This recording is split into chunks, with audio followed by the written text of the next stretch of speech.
connected, but he cannot hear you.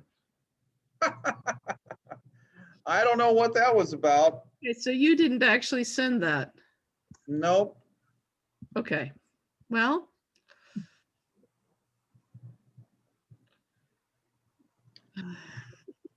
I do have problems all the time though with Zoom here on this computer because being at work, I have to like turn off everything related to my work Zoom so that I can do the CTS Zoom. oh, And I think sometimes pause it. Okay. So what I'd like to do is talk about Grace Jones and the work that she's done. And I made actually, I think Jared made copies so that we can read that online, because I ended up wanting to use the book later than the book deadline. So I wasn't able to make that. But I think she's got some helpful things to say. In this book, well, I'll introduce that in just a moment. Any other questions about anything? Okay. So what I'd like to do is us to begin. So we might take a few moments to settle yourselves, get yourself, maybe your legs uncrossed, your hands somewhere comfortable.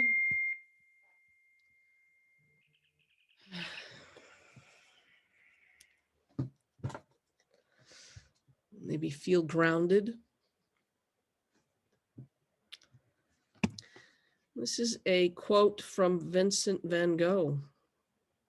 Let us not forget that the little emotions are the great captains of our lives, and we obey them without realizing them.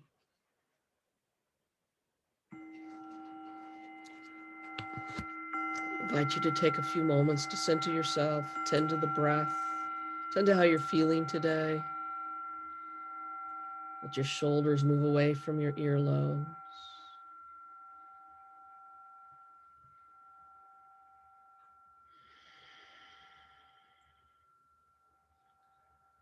Let us not forget that the little emotions are the great captains of our lives, and we obey them without realizing it.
Thank you.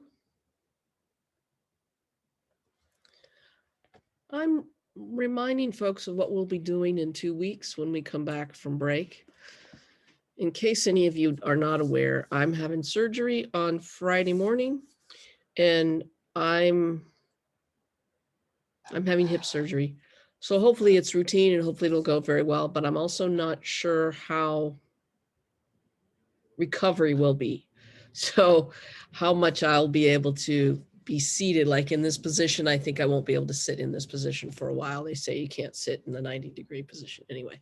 So what I want you to attend to for in 2 weeks is our work on Baldwin. And Jennifer Baldwin's book, I think, is a really interesting one. And there's a short video by her, and I wish she'd make more of them because I think she's really clear in this video.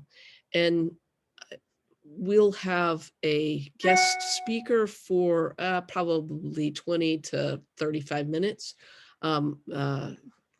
Jacqueline Brager, Dr. Brager, who knows Dr. Baldwin. I've actually met her too, and they've talked about, they've exchanged about these kinds of things, trauma and therapy.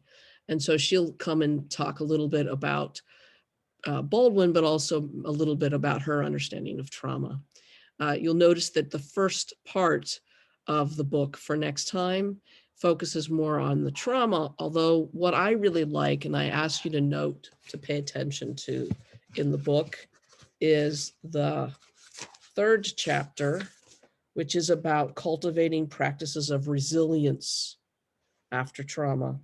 And I think those are really important. I like the way that she talks about resilience rather than recovery or cure, or sometimes other authors don't use that term either theologically or psychologically. And I think it's a great term to be able to use for the interface between the psychological issues that are happening that psychologists know more about and the theological concerns that we may have.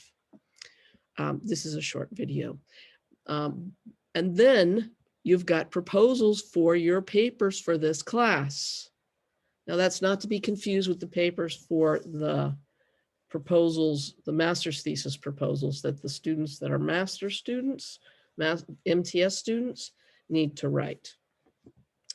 And these are options. So I wanted to go over this so that you have a sense if anybody has any questions, because this is going to be due in 2 weeks. And if you decide to try to do this the last couple of days before class, I may be on Quaaludes or whatever they call that now. Nobody gets that. Well, actually, David probably gets that. He's old enough to get that. That's sort of like Quaaludes thing. Yeah. But so these are some ideas. So I wanted you to take a look at that, and maybe you can particularly take a look at it if you haven't had a chance to read it over our break. We will be joined by Marty Stussy at the after we come back from break. But if you have any questions about that, you can ask then, or you can make sure you send me an email today, because tomorrow afternoon, I'm going to be preparing for the surgery. You won't believe all the weird stuff you got to do. Drink these things, and they're, Tangela won't even drink them, and bathe in this weird goop. And there's just a lot of stuff. Anyway, so I'll be focused on that and getting everything ready, because I have to get my house and Rich's house ready for me to be able to walk around without using my leg. Or bending and things like that. Anyway, so I invite you to take a look at these. So the big thing is that you need to ask a question. And that's really important for the people writing master's thesis as well, as you need to ask a question. So it's, so I'm inviting you in this paper, which might not be the same in other papers that you've written in other classes or in other classes that I've taught even, to be able to just, compare and contrast two views, right? Okay, that's fine, but there needs to be a question. Which one of them is, comparing and contrasting two different views about how you approach trauma, which one is more effective for a particular type of trauma, which one is more effective for a particular type of theology. So when we're thinking about how we engage this theologically, I have a particular theology. You probably all have particular theologies as well. So while there are some theological claims that I think are much more helpful and empowering for persons suffering from trauma, and there are ones that are not helpful, it's not going to be helpful for me to take my idea of what of God and God's power and try to impose that on an understanding of healing for somebody who's a Calvinist. I mean, if some, God forbid, somehow Scott was having trauma issues, something happened and he had a trauma, process theology is not going to save him. Right? He's just, right? So part of the question is that we're doing here is thinking theologically, not only being critical of certain theological assumptions, but also being aware of our own theological assumptions and being able to think about different ways that theological perspectives and ministries can be healing for persons with various types of theological claims. So I don't know if I said that very well, but I think you got it. So I'm asking you to take a look at these things if you have any questions. And if you have other ideas, come up with, and you want to say, hey, I've got this idea to do X, Y, and Z. So this is a class that while the MTS students are encouraged to do something that's going to be similar to their MTS project, paper, thesis, it's also, because the MTS is, what's the right word? It's not just flexible, but we'll go with flexible. It allows for a variety of different approaches to studying and engaging ideas and material, so that if you're adaptable, yeah, but there's some versatile, that's the word, versatile. It is versatile in that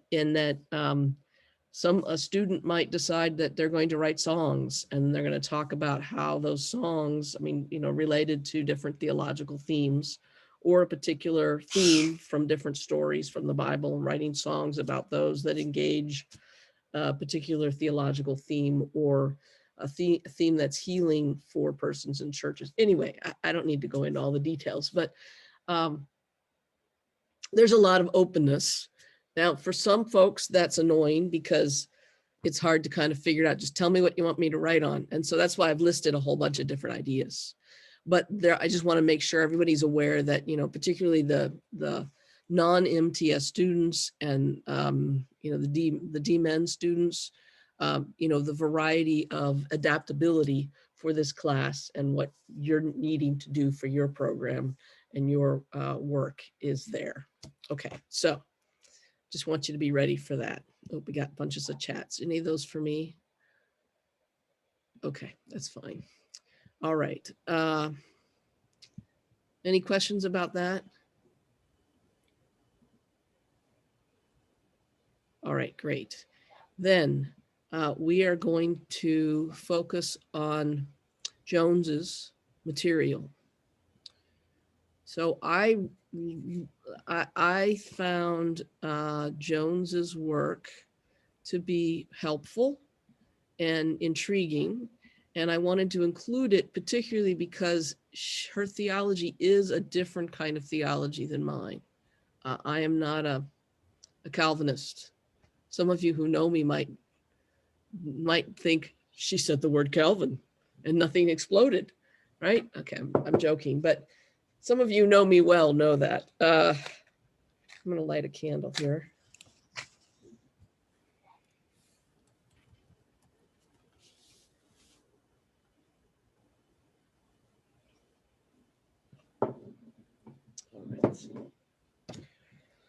So to take a look at, I'll give you a little lecture here, or a summary of some of the work that Jones is doing, and hopefully you had a chance to read that. And, I'd like you to share any questions you might have, or thoughts about what Jones is talking about.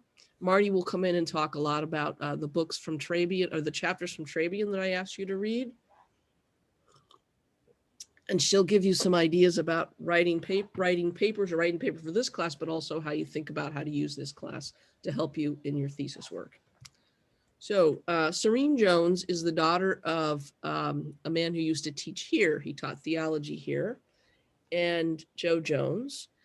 And her sister also used to work here.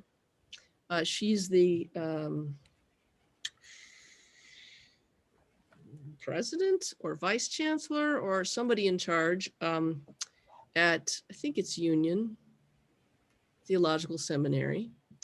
And she's done a lot of good work engaging with trauma, but also engaging with issues of racism. In particular, more recently, she's focused on that. And you'll notice if you got this, no, you don't have this book, but if you go to the library and you look at this book, it has expanded from the original to include several chapters, several engagements with the problems and issues of trauma and racism. So there's an interesting interview here between Jones and Kelly Douglas. So you might take a look at that at some point. She gives us an overview of trauma. And what I appreciate particularly about this text is the topics. So the ones that I've chosen for us to read focus on, for today, focus on her first engagement. And I like the way that she is attentive to the fact that she has no idea what she's doing. Because sometimes we're in a context in which we want to be loving and caring, and we're perhaps a person in a church, whether that be a pastor or it be a parishioner, who encounters someone who's in pain, and we want to be helpful to them, loving, showing them love.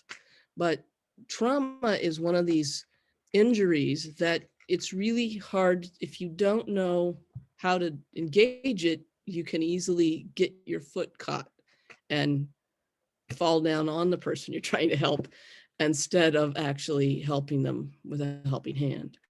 And so she doesn't, I think this first chapter, she's talking a little bit about how she's learning and the difficulty of learning, but engaging with honesty and a big heart, and then studying to figure out how can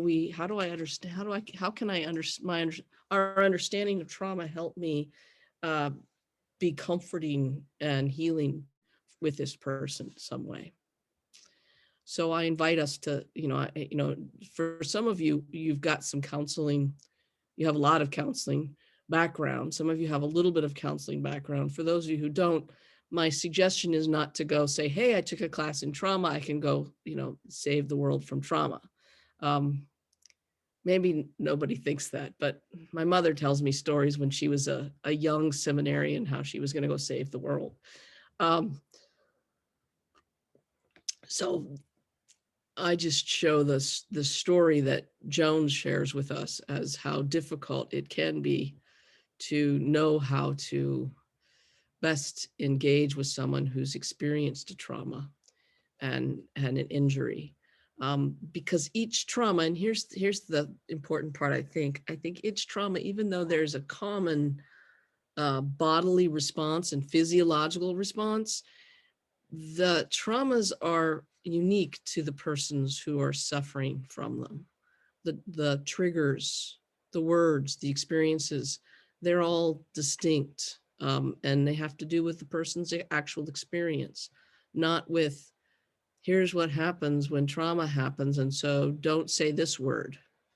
Well, it might be that word's just fine, but another word isn't. This is helpful and important actually for yoga too, but that's another story. So, because sometimes when people say things in the yoga class, they can be triggering, and it's yoga, I think, provides a space that's a little bit like the therapy space, in that it's a safe space and people start to let their guard down, and it's engaging the body and breath, and engaging the body and breath opens a person up to experiences they don't usually share um, casually, particularly if they've had a trauma experience. So I invite us to tread lightly on this topic. So part of the course then is learning about as much trauma as we can, but also learning about the fact that we can have broad strokes of understanding how trauma engages, but we also need to be attentive to specific individual needs and listen to them. Um, and the notion is that we can shape and offer possible Christian responses to suffering that is evoked from trauma, so that there can be healing and upbuilding and redemption. But we also want to make sure we're not re-traumatizing anyone. So Jones continues in her book, and she offers various essays, and I like some of the essays. Some of them I don't quite get, but she's exploring trauma and Christian resources for addressing trauma. I think it's helpful in demonstrating different experiences of Jones as she struggles to understand trauma and the way that Christianity could offer healing resources. So one of the things that I found most interesting, that I asked you to read for today, and there's another one that I asked you to read for sometime in the future that's about reproductive loss, that I think is also very powerful. But this one I asked you to read for today is about the Psalms, is Calvin's commentary on the Psalms. And I hope folks were able to read that. Now, I don't know what folks' understanding or experience, it's not understanding, but experience of Psalms are. So I wonder if you might just take a moment or two to reflect upon, are the Psalms something you use in your own spirituality? Is it something, for me, it's a Lenten practice. At various times in my life, I have memorized Psalms, particularly when I could run. Um, I would run and listen to the Psalms and rewind it. And I know rewind isn't what they do anymore, but some of you are old enough to remember that rewind, you know what rewind means. And to memorize certain Psalms. And I find those very powerful and meaningful to do that. Um, I don't know what anyone else's experience are with Psalms. So I invite you to share that. I made temporary tattoos that help you remember Psalms for our kids at church. So That's nifty. that's fun.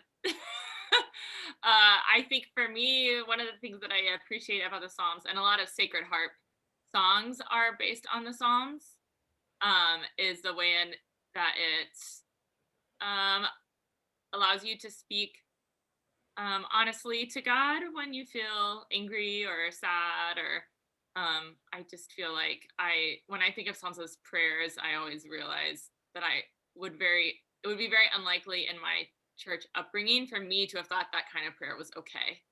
And so the fact that they are has been really powerful for me.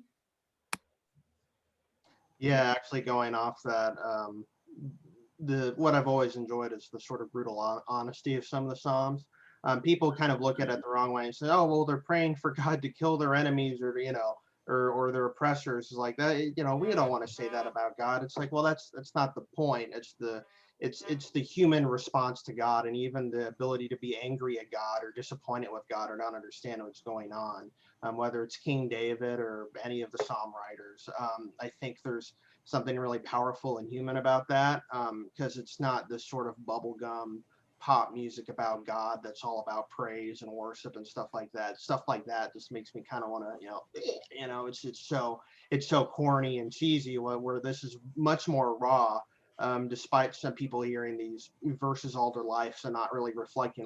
Just like, yea, I walk through the valley of death, I'll fear no evil, your staff and your rod will comfort me. Like, people just hear that and they just think Bible, but they don't understand the power of that phrase, and the power of that psalm. Or, even if I die today, the Lord will be with me tomorrow. Like, this is coming from either an individual or as a people who might be being sieged by the Babylonians right now and and could die very soon. So this is pretty powerful, or it's written from a point of exile. And it can apply to all stages of human life in the here and now. So I've always found the sort of brutal honesty of the Psalms to be very powerful. It's sometimes sort of a liturgy of the angry. So yeah, I have had a lot of great retreats, just personal self retreats, as well as with some other artists and stuff, where we would just use the Psalms as a catalyst for free music and create melodies on the spot, create progressions and harmonies around them. And then we would take those melodies and progressions and rhythms that we create from existing Psalms and write new corny cheese praise worship songs out of them with our own prayers and kind of emulating the style of the psalmist, but in a more personal aspect of it. So using it as a launching place, creatively as well as spiritually. So. Interesting. I'm doing supervised ministry right now, and the church I go to every Sunday, we do praying the Psalms before church at like 8 a.m. And we're as a Lutheran church, so we follow lectionary Psalm texts, and we pray the Psalm. We pray the prayer of the Psalm assigned, and then we do like the reading it once and then reading it again, and like naming a word that comes out to you, and then reading it a third time, and like maybe like a phrase or just something else that's speaking to you, and then a fourth time of just silence. But I think it's helped me be a lot more imaginative in like my view of God as well, and that like rawness that y'all have said already. I feel like I just like kind of shuffle over the Psalms a lot of times because I'm like, I don't know, it's like really flowery language, and like I just like want something concrete, and I'm like, what is this telling me today? So it's enabled me to, I think, look at something that I've kind of like avoided because I'm like, what is the point of this? But yeah, there's a lot of anger and real emotion, which is appreciated.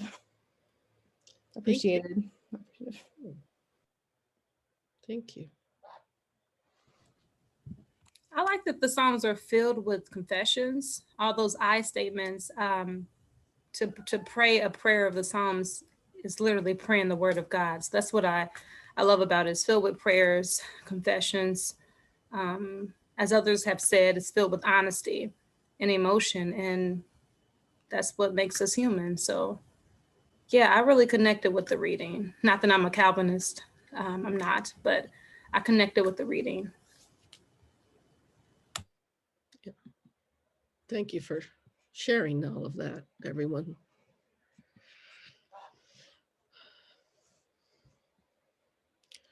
So Calvin, it might be interesting to know that, well, I think she talks about this actually. I mean, I talked to Scott and I talked to her, so some of the stuff might be attributed to Scott when actually she said it, or vice versa. So the framework, the framework is really powerful, I think, that Calvin provides for his commentary and his introduction. He makes it really clear in his introduction, it is written for his people, right? He is arguing about, or he's making claims and statements about the struggle of the people that he's serving, that he's shepherding, who are an afflicted and traumatized people, looking for healing, resilience, and salvation in God. I'm pretty sure those aren't his words, but it is the work that he's doing. The context in which he's in is people who have been struggling and fighting for theological points, but also political issues. and have been tortured and abused and attacked by the state, by people who have more power. And so he's structuring this commentary as a pastor to them. He reinforces my belief that great theologians are often great pastors, and often their pastoral work is not only loving and upbuilding for others, but they're also particular to their situation. I think the particularity of a theologian's message, claims about truth, as Tillich reminds us as well, need to be heard by particular people, and thus need to be contextualized and tailor-made for you. I think that's one of the things that's so powerful for me about the Psalms, is it sometimes feels like they wrote this one for me. And there's so many of them that we can get there, I think.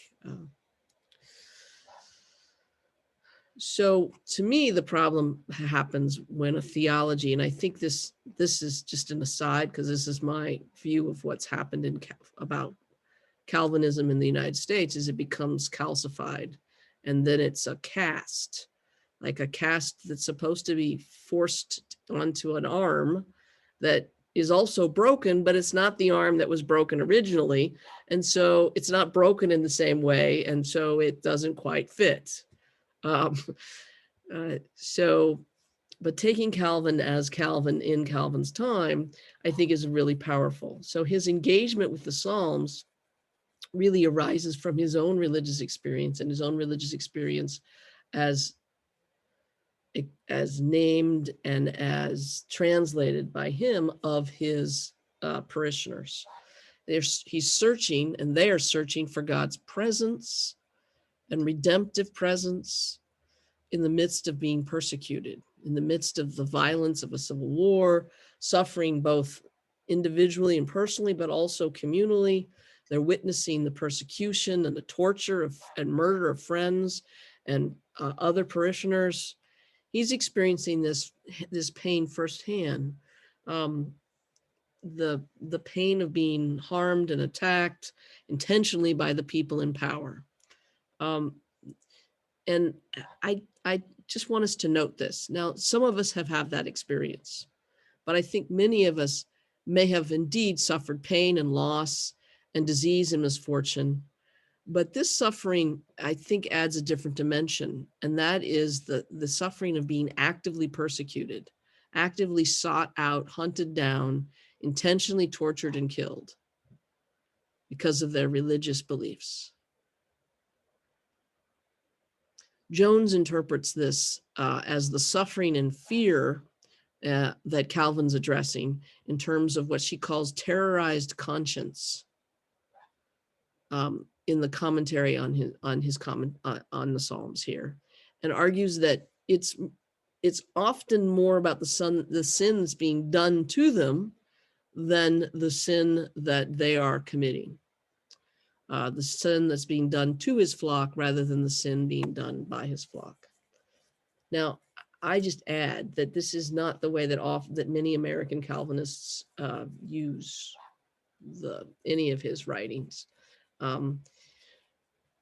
But it's interesting to think about, to use Jones's eyeglasses and frame to understand how she sees Calvin's work here being redemptive and healing for a person suffering from trauma. Right? So the terror here is from an external force, not merely the internal force of sinfulness that Calvin is well known for in other texts.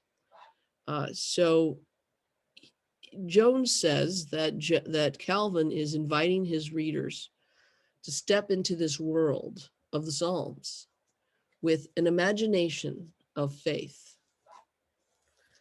and to envision themselves as being the ones that God is speaking to, or the ones who are speaking to God, so that they may be strengthened as this grace that God offers is made alive for them and powerful for them as they're dwelling in their current terrifying space. Now, this context that she's creative, she's naming as what's going on with Calvin, which I think is the context, although it might be that he's got some other ideas as well. But it is a similar context, or you can see parallel, I can see parallel contexts with persons suffering from trauma. So she frames in this chapter of her book, this work as an example of a pastoral engagement with trauma that's being experienced by his flock. And she makes parallels and connections between the experiences of the ancient Israelites who found hope and healing in the midst of the violence of the world. So there's a parallel then. So we can see ourselves, or Calvin says, we can see ourselves as the Israelites, being persecuted, being torn apart, being exiled. I think that's really powerful if we're able to do that, if a person is able to do that, to help his flock put themselves in that situation and feel, know, and experience themselves as God's chosen people who are suffering, and know that God has not abandoned them.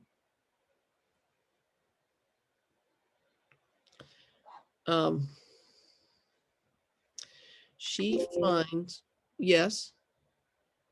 Yeah, I guess I was gonna make a sort of minor addition to that use of sort of modern application. I mean, okay, well, let's imagine ourselves almost in the shoes of ancient Israel. I mean, if somebody doesn't like that sort of hermeneutic, it's like, well, you're not, just reading the pure historical context of it. Well, then you can't really even accept the Bible's interpretation of itself, because, I mean, if you look later on, even the New Testament looks at the old in much of the same way. It's like, so what are the parallels? You look at the Gospels and they're constantly drawing parallels to Jesus, like his story resembles Moses's or David's, and even prophecies that were fulfilled, like, in the book of Isaiah, the prophecy about the virgin is, or, about the young woman is fulfilled within the own book, but it is making a comparison to it in the birth of Jesus in Matthew's account. So like, if people don't like that, or, the book of Hebrews just in its entirety, if people don't like that, then it's like, well, I understand like wanting to care about the original context, but if you can't apply, I mean, one thing, if you can't apply it to today, then what's the use of it? And second, that's kind of how the scripture in its final canonized form interprets itself in many ways, is in this sort of, okay, allegorical, how does it apply to our current situation? How do we see ourselves in the situation of Israel or the early church or what have you? And I think Jones picks up on that, and I certainly think Calvin picked up on that. So excellent. You're getting started on your thesis. Yep, exactly. Yeah. I wonder why. I wonder why I know so much about that. Excellent. So Jones goes further to say that this is therapeutic for what Calvin calls the anatomy of the soul. I think it's interesting that he uses that term, anatomy of the soul, because it strikes me as really important for somebody who engages trauma.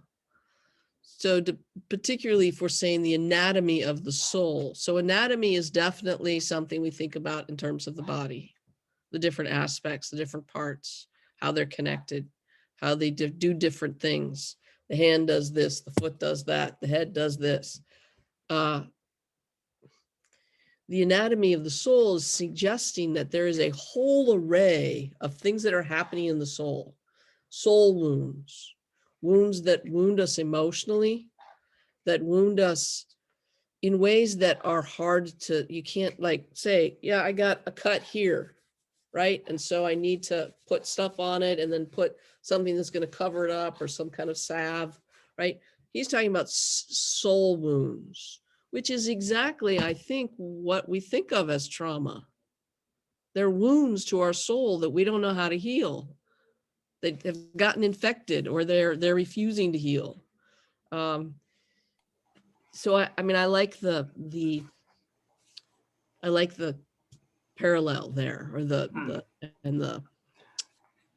kind of almost poetic images. I sent this to my group earlier today, but the working subtitle for my paper is if the body keeps the score, the soul settles the debt. And I love it. just balancing that Yeah. need to address trauma from a soul perspective as well as a physiological perspective. But Yeah. Yeah, it is an interesting, just as a diverting over here, what's that called when you divert something over here? A sidebar, I guess, is that, Bessel's talking about the body keeps the score, and it is the body, but it's not the body the way that people probably Calvin's time would have thought the body. There's no injury on the body, right? Yeah, it's a soul injury, but it's embodied because the soul is embodied. Okay, I won't go into that, but so let's jump then from Calvin to the experience of modern people that are suffering from trauma as trauma is understood in today's world. And I look at Judith Herman here, which is who Jones talks about. And she names the violence of trauma as breaking down the cognitive structures in the brain, as well as the emotional and physical well-being, leaving persons feeling alienated. This is a quote. She's quoting Herman, actually, from other people, abandoned by God, and feeling that they belong more to the dead than to the living. I think that's really powerful for this essay, but also in our understanding, our thinking about what's going on when people are suffering trauma. Maybe you suffer trauma. Maybe people in your parish suffer trauma. Maybe you know other people who've suffered trauma that aren't even part of your church or religion. I think our country has suffered a lot of trauma in the past whole 4 years, but particularly with COVID. The kind of grief and trauma that people have suffered is enormous, and not being able to follow through with our rituals that we usually have when we engage and deal with grief that don't help us create that kind of meaning. It's almost like we were thinking about the people who have died in the past year, week or so ago at my church for our annual meeting. And it's almost like they're in limbo because we haven't been able to have a proper funeral for them. Jared and Elliot have been to All Saints. I know, I think one or two of the others may have been there, and it's quite a service. I'm sure others have services as well that are quite services for funeral. And without it, particularly if you're used to that, it just feels like, no, they didn't die, or we can't, like you're in Holy Saturday, which we'll get to in a couple of weeks. You feel like you're in this limbo of Holy Saturday, not being able to actually have the funeral, but after the person has died. So I got distracted there. All Saints gets me distracted. So where you feel like you belong, and you might feel like this as well. You feel like you belong more to the dead than to the living. Jones draws parallels then with this experience and Calvin's interpretation of the lament in Psalm 88 as standing with those who have been wounded, enfeebled by calamities, going down to the dead, little, he says, by little and little.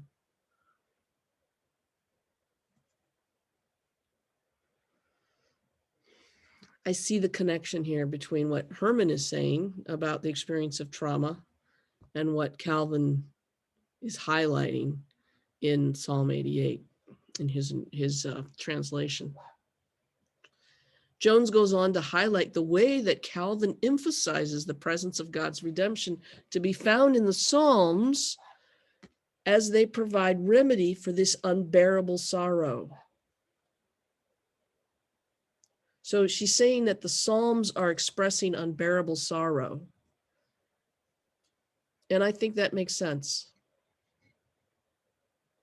In other words, Jones is arguing that Calvin's commentary points to the transformative power of this collection of holy poetry, which hears our groaning prayers and transforms our trauma as it leaves our praying lips and hearts. Jones sees a parallel between the three-part structure Calvin sees in the Book of Psalms with the three-staged process of healing from trauma that Herman names.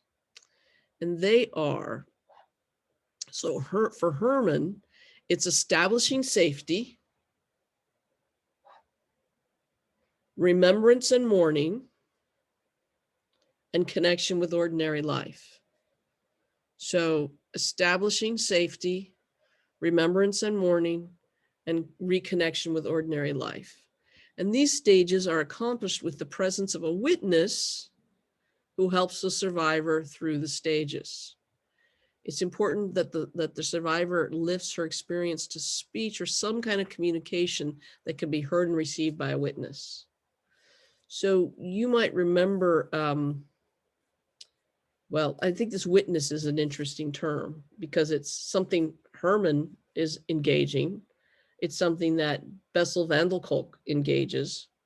And obviously it's engaged in Calvin and in our church experiences, a witness. So Calvin uses this dialogical format as well of testifying and witnessing.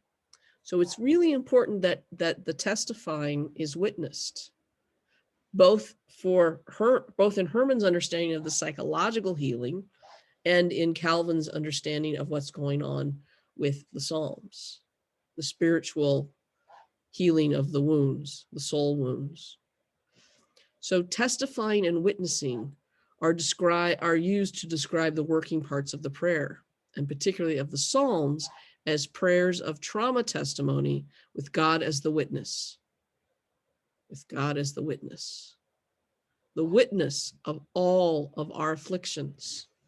God witnesses. It doesn't just mean God witnesses like God saw it, but God witnessed it. God is our witness. For Calvin, when one testifies before God in prayer about one's suffering and the suffering and trauma, let me rephrase that. When one testifies before God in prayer about the suffering that one has had, that suffering can be transformed by God, who makes all things right. God hears and listens. This reminds me of a quote from Exodus 3:7. The Lord said, I have indeed seen the affliction of my people in Egypt, and I have heard them crying. I have heard them crying out because of their oppressors, and I am aware of their suffering. I have heard my people cry. When I took Hebrew, I took a class, I don't remember the name of it was, but in graduate school, that was a central theme. I think that ended up being like, he gave us the passage and said, tell me everything you know about it. And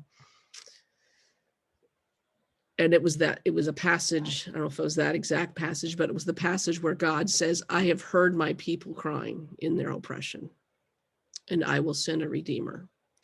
God says to Moses that God's intention is to come to their rescue, to bring them into a land of milk and honey.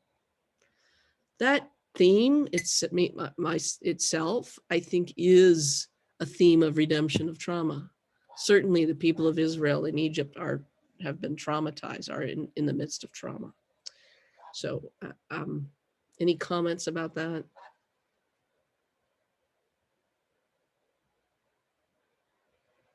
I'm wondering, I'm just thinking through how that relates to some of the strategies we've heard about so far in the Body Keeps the Score. Yeah.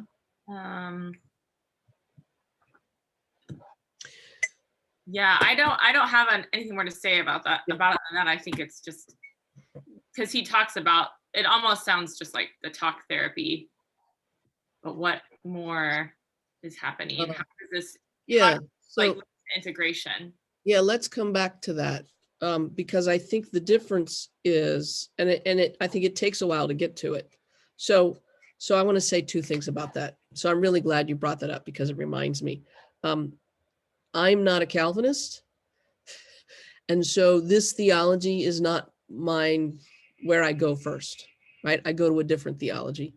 But there are lots of people who have this kind of theology that have also suffered trauma. So I think it's helpful to attend to a different theological perspective on it. Although I will say this, because the next paragraph I have here is saying that, you know, when we speak about our experiences of the suffering, and that might simply be, I hurt, right? Come find me. That, and it's heard by God, right? So in my other class, we're reading a book called Hope in the Holler. And it's written by Elaine Crawford.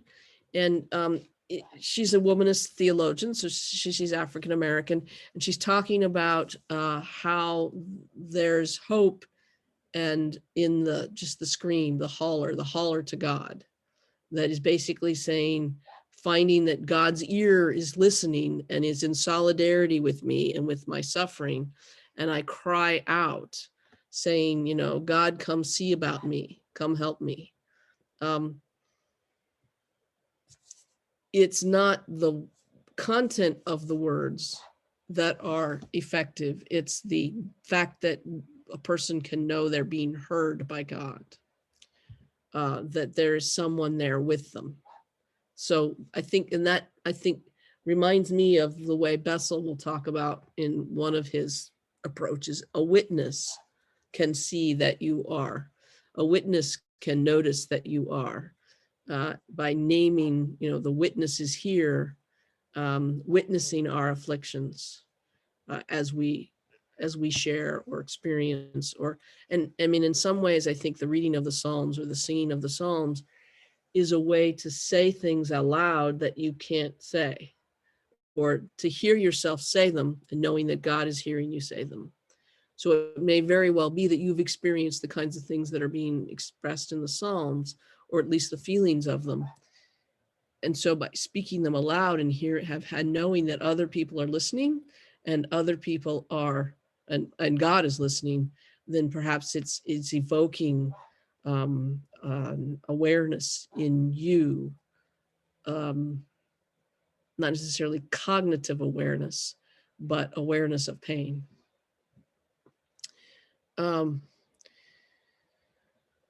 So this reminds me of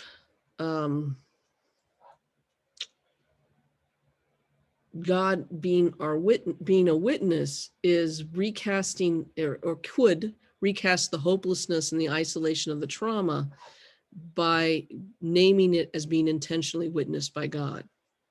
Thus, we're no longer alone, and we're no longer alone that nobody can understand, because I can't articulate it. I can't explain it to somebody else, but I can be aware that I'm no longer alone because God is with me, is witnessing me. And I think that can be, depending on, you know, it's a shift in the window, it's a shift in the approach, but it can help a person feel healing. But it does feel like an anomaly in Calvin's view of God and predestination, right? It just doesn't fit with, I mean, if God is the witness, why did God let it happen? Like, if you're there, God, why did you let this happen? I mean, that's kind of where I would go if I'm, you know, as a Calvinist. But, you know, it is what it is, and Calvin does talk about that. It reminds me better, it fits better to me with Whitehead and process theology's notion of God, who is a God who shares our experience of suffering, a God who understands. As he says, God is the great companion, a fellow sufferer who understands. That's what that evokes in me, what she's saying. It does seem that Calvin's pastoral theology is appealing and healing for those who are suffering.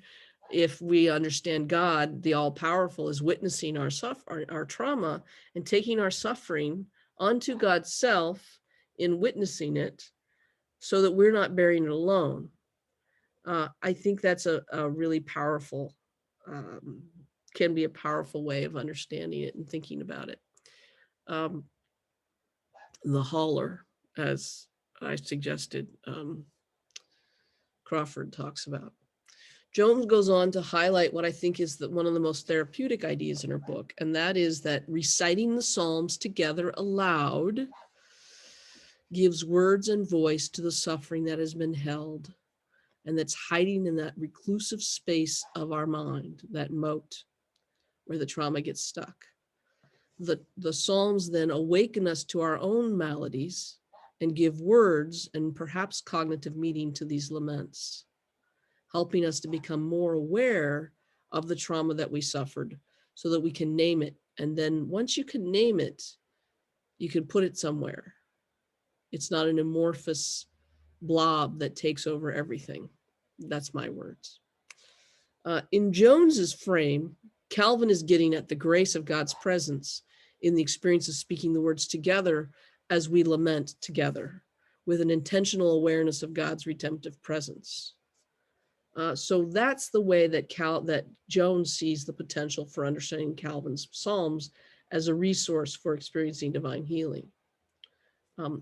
Now, this is me with a little help from, a little affirmation from Scott C. about the interpretation of Calvin, because Calvin's not my guy, but I did do a lot of work with Luther.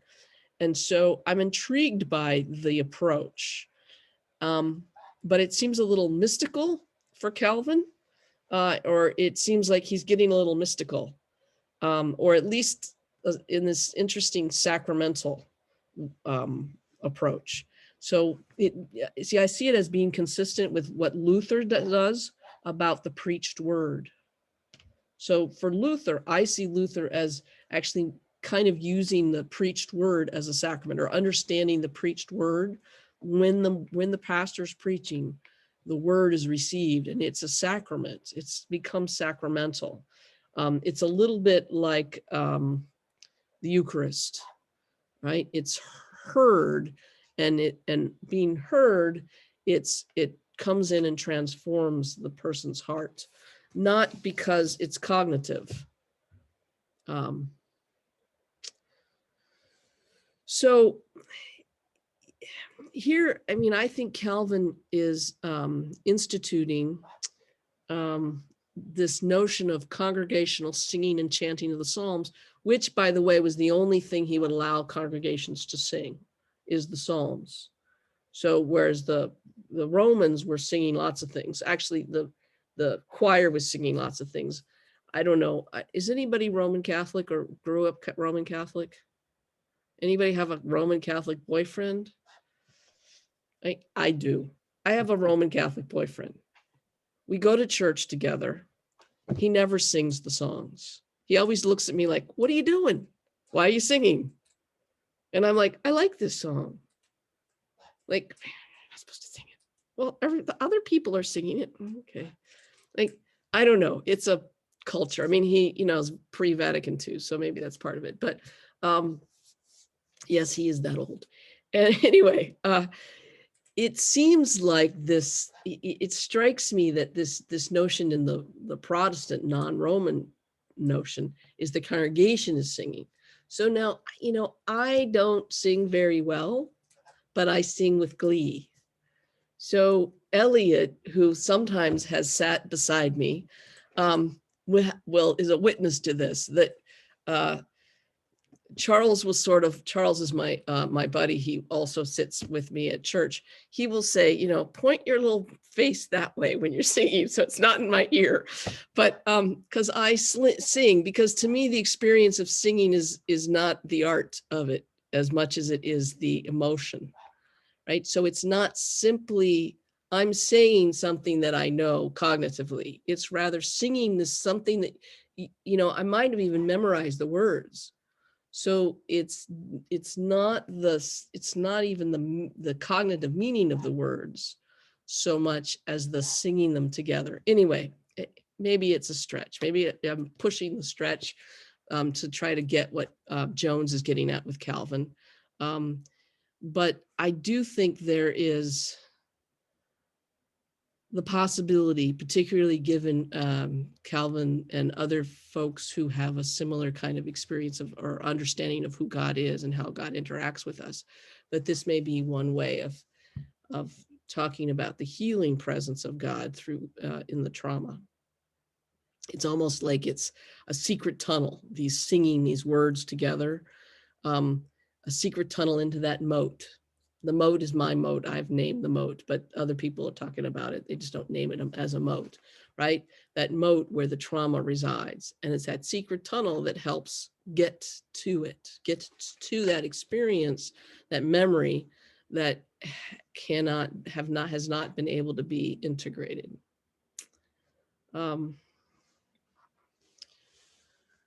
So Calvin, of course, is giving credit to the Holy Spirit. But I do think there is something healing about the communal singing, especially when somebody is naming a trauma and the overwhelming suffering that has been experienced, and asserting that God is listening to God's people. I have heard my people crying in the wilderness. I have heard my people crying. Anyway, so I think I think it's pretty powerful. So Calvin chooses words that I think are interesting. They're Calvin's words, I'm pretty sure, and not Jones's, to talk about the three stages of the Psalms, or the three divisions of the Psalms. And they're similar, Jones points out, to the three stages of grief that can be transformed toward healing, as they're named. Okay, so those are deliverance, lamentation, and thanksgiving. So Calvin's divided the book of Psalms, the 150 Psalms, into songs of deliverance, songs of lamentation, and songs of thanksgiving. I think it's interesting to reflect upon that. And that I see the parallel then with Herman's stages of recovery that I mentioned before: establishing safety, mourning, and remembrance. So establishing safety is knowing and staying within the limits of your tolerance. Deliverance, I'm being delivered. Mourning and remembrance, telling the story. That fits very, I think, clearly with lamentation. And then reconnection for Herman, it's reconnection, emerging with a new sense of empowerment and connection with others.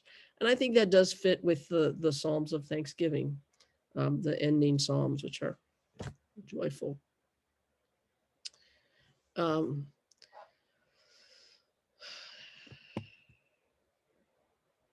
So a couple other points is that Jones sees that Calvin names the absolute sovereignty of God as something that assures his traumatized followers that God will keep them and their souls absolutely safe. She argues this is much needed assurance of safety and stability because they are very beleaguered and are survivors of trauma. She argues that Calvin's is being a pastoral theologian here, building up his parishioners, singing these psalms in the context of the worship in which they're held by and with each other. It's almost as if somehow in her mind, and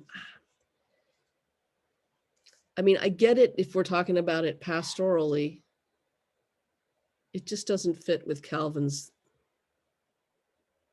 institutes. But anyway, it's the notion here is really, I mean, they're being held together and God's sovereignty is increasing their sense of agency. I mean, that's, our friend in the church history department sees that more clearly than I do. I don't see that, but I think that is Jones' is making that argument.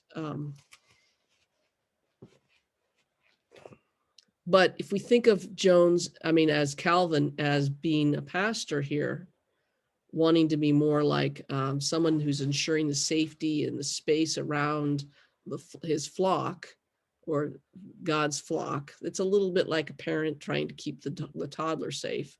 And the toddler views the parent as being in absolute control, even though the parent doesn't view themselves in that way. But they have more control than the toddler does, and can hopefully give them the assurance of safety by creating boundaries and upholding them. Now, when we get to systematic theology, those of you who haven't taken it yet, or I don't know if anybody's going to be there, but we have a problem because we get to double predestination, which is a difficulty. Anyway, but the second stage, I think, fits really nicely. The functioning of the speaking, and I don't know if this works or not, but here's how I understand it. Okay, so the second stage was, we're reading the Psalms that are talking about mourning, they're talking about loss and suffering. It could be functioning a little bit like a mirror that functions to somebody who's got smeared lipstick on. Like, it reveals a reality that you sense maybe that something's out of whack, but you don't know what it is. Because people look at you funny and you think something's out of whack. And having a mirror, then you can see then that your lipstick is smudged. Or maybe you've got some sort of cut, for the boys who don't wear lipstick. So in that way, it's very it necessarily relational, and it necessarily has the community that is joined by God, right? So, hearing oneself and others recite the Psalms, reciting them together, it's one of the things I miss terribly about not coming to church in person. I like hearing the Psalms being recited together. Anyway,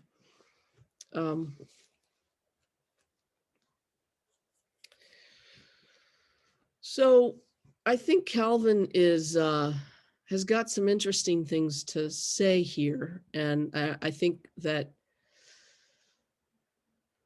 Jones has some helpful and appropriate ways of looking at how we think about the Psalms, and how we can understand the Psalms through Calvin's view as engaging in a healing way trauma. Are there other questions or concerns?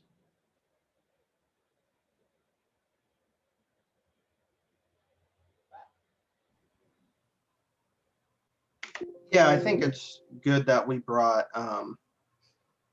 attention to the pastoral uses of Calvin and what Calvin is speaking to, especially since people look at the Institutes and they just see it as just pure systematic doctrine, which, of course it is.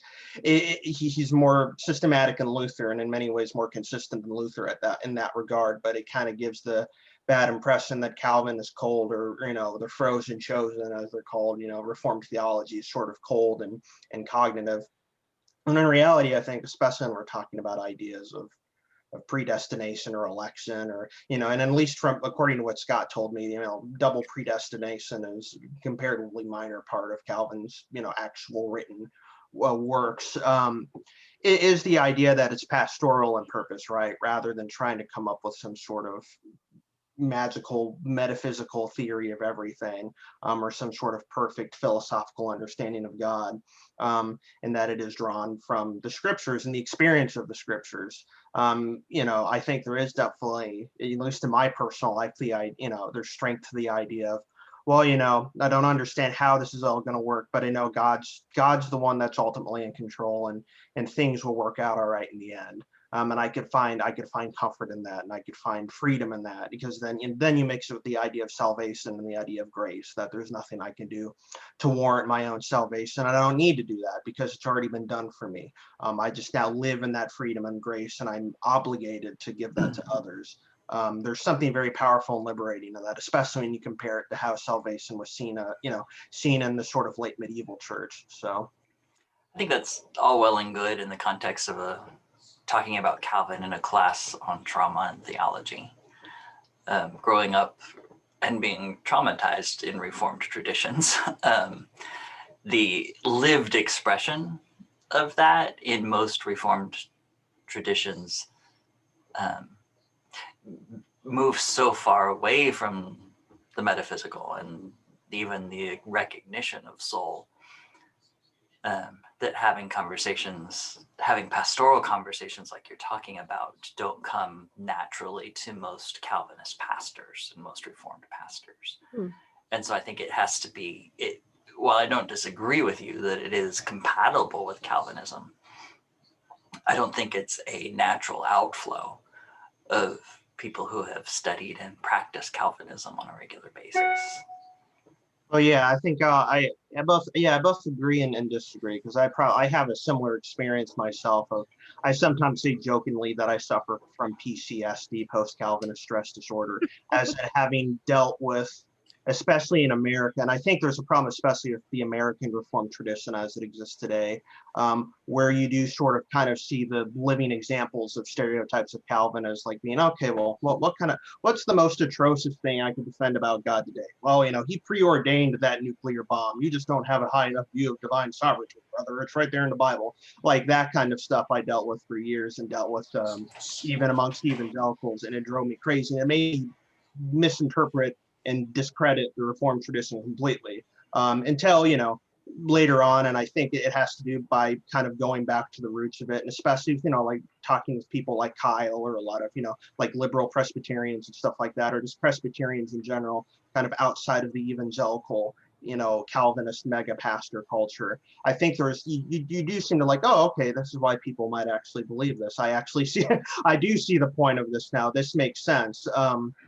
Even if I don't agree with it on every point, there's, and even in Anglicanism, that's part of our tradition as we're Reformed Catholics. So, Calvin is inevitably a part of that. So I think kind of having to come to peace with that has been my own personal journey as well, because I used to discredit it when I realized there's a lot more to it. And I think there is lived experience of it in a pastoral and even mystical sense. It's just sadly we don't experience that a lot today in America, as because a lot of when we think of a Calvinist, we usually think of the most loudmouth person in the room, sadly, because of your John Pipers and stuff like that. But yeah, I really don't. I think of the most academic person in the room. Oh, who's really? often Oh, okay. the most quiet and the most Right. reserved bookworm in the room, and who is more likely to solve my trauma with their answers, Right. than they are to engage me in a more mystical sense. And it's really why I moved away from Calvinism and Reformed theology in particular, more toward mysticism. And so I hear everything you're saying, and also almost 50 years of experience with it has taught me that the stereotypes are often there for a reason. So, Oh, of course, absolutely. So I really appreciate the conversation, because I think it's important to keep in mind that Calvin is that what Jones is doing here is she's taking out something from that Calvin has written about the Psalms, which in itself is not particularly Calvinist, in the sense that, does everything happen under God's control in the Psalms? It sounds like there's a lot of folks say in the Psalms saying no. I mean, I would, well, I can make different arguments about a variety of things, but I think it's interesting to think about even somebody like Calvin's theology, someone who, like Calvin, has put forth a theology that is still more pastorally based. I mean, I think he's being much more pastoral here. What do his people need? What do the people he's writing this for need? And how are Psalms used? I mean, I don't think anybody thinks the Psalms are things that we should go do. right? They're clearly serving a function that's really important for a lot of people, and they're not to be taken as literal commandments. There's an interesting power in them, I think. But I'll stop. I was thinking about, I think one of the things as a person who has 1 foot in a pulpit and 1 foot in this counselor's chair,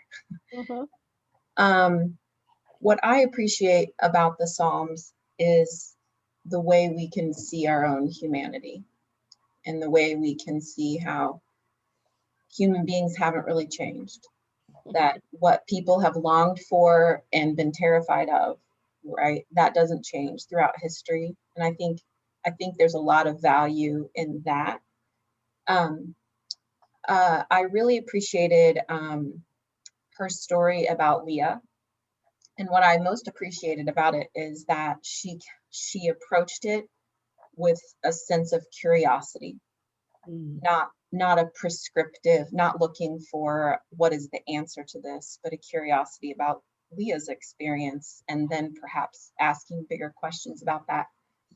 But when I read the chapter on Calvin, I loved how she paralleled the Herman's stages and these different categories of Psalms. But it also kept occurring to me that when Calvin wrote this, it was for a community. And community trauma is different than individuals being traumatized, which is the story of Leah, and which is the story of probably most of our parishioners. And in a way, I was thinking not that it's a competition, but perhaps it is easier to deal with trauma in a community because the whole community can get together and do our rituals and all of that. But individual trauma is so isolating and generally carries so much shame that we don't deal with it in community. But Dr. Russell, for your singing, I would refer you to Wesley's instructions on singing in the front of the United Methodist hymnal, which encourages us to sing lustily and with courage. Exactly. Lift our voices in strength. Thank you.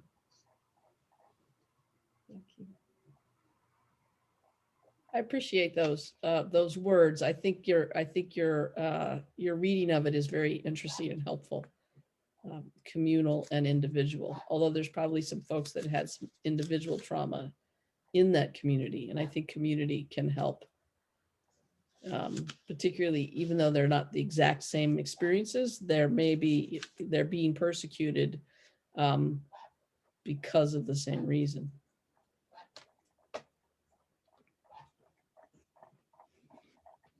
Others?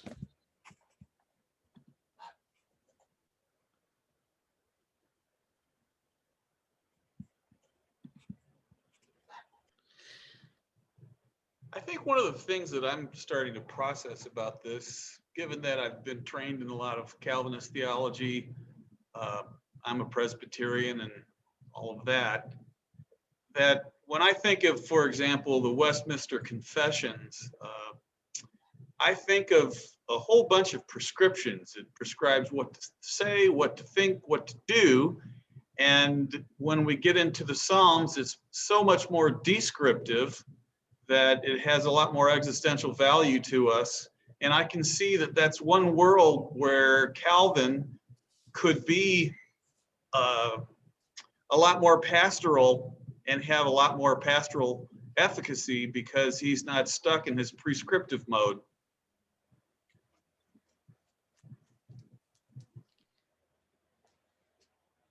That's really helpful. Thank you. I mean, I think, he is doing this. He's writing the Psalms for a different reason than the confession. There she goes. You got to see her for a moment, though. Whereas the Westminster Confession is about how are we going to create, he is a lawyer, right? So how are we going to create a legal, it's almost like a, what do you call it when the lawyers do that? They draw up a writ of establishing a corporation. I mean, it's establishing a community or a denomination or a what's the right word? A group of people, not necessarily a corporation to make money, but a corporation to do become one body, actually, to join their sacred fortunes. You know, not their fortunes like money is being sacred, but their, you know, the fortunes of the sacredness of their souls together. But,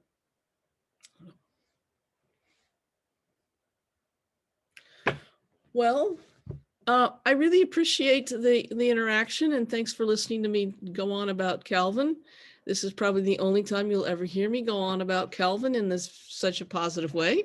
But I found Jones's suggestion and argument helpful and interesting, and it gives me hope because so much of my experience of reading about trauma and theology has named problems with Calvinist types of theology. And here's a way to approach healing for trauma with folks that have a more have a more Calvinist or Calvin-like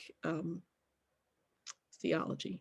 So let's go ahead and take a break, and let's come back around 3:40ish, and we'll hear Marty Stussy chat with us. And if you have any questions, please bring them up, because this is the time when she's going to be here to chat, to ask you about, or to share her expertise on Turabian and that sort of stuff. So I'll see you at 3:40. Okay. Laundry racks and the coats hanging on the doors. And my husband said, let me just get you an early anniversary present. Oh, how sweet. Yes. Beautiful. I love it. It's perfect. I just have to use these backgrounds.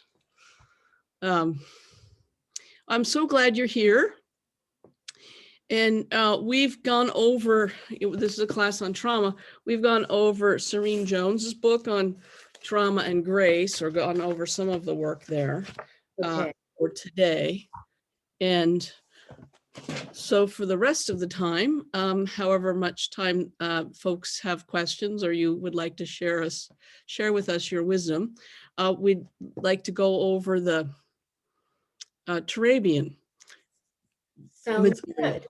Why don't we do a quick round of introductions? I know most of the class, but I'm sorry. Yes, I should have thought of that. It's always nice to review and hear what people are currently up to, since it's been a while for some of you.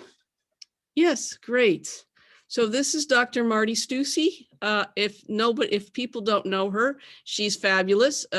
She teaches Hebrew Bible, and she's a Virgo, and she loves Star Trek, and she got lots of creativity and has done all kinds of good work, a good authoring interesting texts, or interesting, they're not just text, stories, scholarly articles, books. She teaches Hebrew, and wonderful class that she's taught, the MTS Colloquium. She used to be the MTS director. And so I learned so much from her. And the MTS Colloquium on Job, Marty, you also teach that wonderfully, and include such engagement with the body as well, and art and drama and storytelling. So I'm so glad you're here. I'd like people to go ahead, please introduce yourselves. So let's just go with Jared first. Hello, I'm Jared, MTS student, third year. I took Dr. Stussy during our biblical storytelling intensive back in summer 2019, summer of 2019. Enjoyed it thoroughly. It was forever ago. I know, right? It feels like it for sure, but I really enjoyed that class, and am taking this as my second colloquium. So hopefully within the next year, I'll have a thesis done for once. So. Thank you. Brittany? Hi, I'm Brittany Yant. We haven't had a class together, Dr. Stussy. I was signed up for biblical storytelling, but then had just like a lot going on that summer, so I had to drop it before it started. I am in my last semester as an MDiv CMHC student. I think that's all I had to say, right? You could tell her your, I don't know, your favorite animal. Oh, a giraffe. Hey, I love that. Okay. I'm also a Virgo, which is really important to this class for some reason. And so I'm excited to learn more about it. All right. There's a lot of Virgos in this class. Yeah. That came up because of something else. It wasn't even me that brought it up. Marty doesn't believe that, I'm sure, because I'm always talking about astrology and that kind of thing, since Marty and I are both Virgos. Anyway, Elliot. Hi, my name is Elliot Herod. I took the Job course with Dr. Stussy a couple years ago, and I'm currently working towards the MDiv and the MTS program. So. And Elliot actually is a Taurus, similar to Kierkegaard. I'm married to one of those. Yeah. Well, Tauruses and Virgos get along really well. My boyfriend's a Taurus too. Emily? I'm Emily. I'm in my second year MDiv student. Took Greek with you, obviously. I'm Cancer, since we're saying our signs, which are also, I think, friends with Tauruses, and I don't know about Virgos. Excellent, Emily. And Sarah Lynn? I'm also Virgo. I doing MDiv MTS. I guess I took the Job class with you, and then I just finished the Simone Weil, Dorothy Day class with Rob, and I referenced the Job paper in my paper. So now I'm worried that I'm gonna just keep writing about suffering. Because now I'm in the trauma class. So right now my curiosity is around Simone Weil, and she loved Job and this mysticism and suffering question. Yes. Yes. Excellent. Thank you. David? David, I'm kind of a carbon copy of Jared in the respect that I'm a third year MTS. I think we were in the same Job class together, maybe, Jared. I can't really remember. I sadly I didn't get a chance to take Job, so no, that must have been someone else. Oh, well, I've been in other classes with you, so it's all becoming a blur. But yes, Sarah Lynn, I remember you. Elliot, were you in a different year of the Job class? Because I didn't know you took it. Yeah, I believe so. Well, at any event, it's important apparently that I tell you I'm a Leo. And I have continued to really enjoy my work here at CTS, and I am still interested in working with the advocacy of LGBTQ folks within evangelical circles in particular, trying to bend their minds and bend their ears in directions they may not want to bend. Thank you, David. Bree? Hi, Dr. Stussy. I'm Bree. I'm a second semester student of the Doctor of Ministry program. As you know, I wanted to take Job with you this semester, and not enough of us signed up. Yes. So. Okay, shall we launch? Oh, wait, Laura Beth and Jill have to go yet. I was talking, but I was muted. Hi, Laura Beth. Hello. I'm Laura Beth, and we had Job and storytelling together. And I'm a Pisces, so I'm in a happy place right now. And Jill. Hi, Dr. Stussy. I am a first semester DMin student, and I took Hebrew Bible from you, I think, in the spring of 2012. I'm also a Virgo, but I married a Cancer. So I don't know, because I know nothing about any of this. I don't know if that was a good decision or not, but I'm 25 years in. So I could probably know if it was a good decision or not, regardless of whether the astrologers would approve. Thanks, everybody. And thank you so much, Marty, for being here. Okay. To most of you, what I have to say today should sound like deja vu. But they say the important thing, well, I don't know, my experience is the important things I have to keep learning over and over and over, so it never hurts to review them. To me, the absolutely crucial thing is the question. And some people talk, about a thesis as being a defense of your thesis statement. And I think that gets us off on the wrong thinking track. Because it tempts us to fall into the kind of rhetoric that our society has too much of, where you assume that you have the right answer and they are all wrong. And if there's any evidence against your answer, you're not going to mention it. And you might even, sort of push your evidence further than it wants to go in support of your own. That's not what good academic work is about.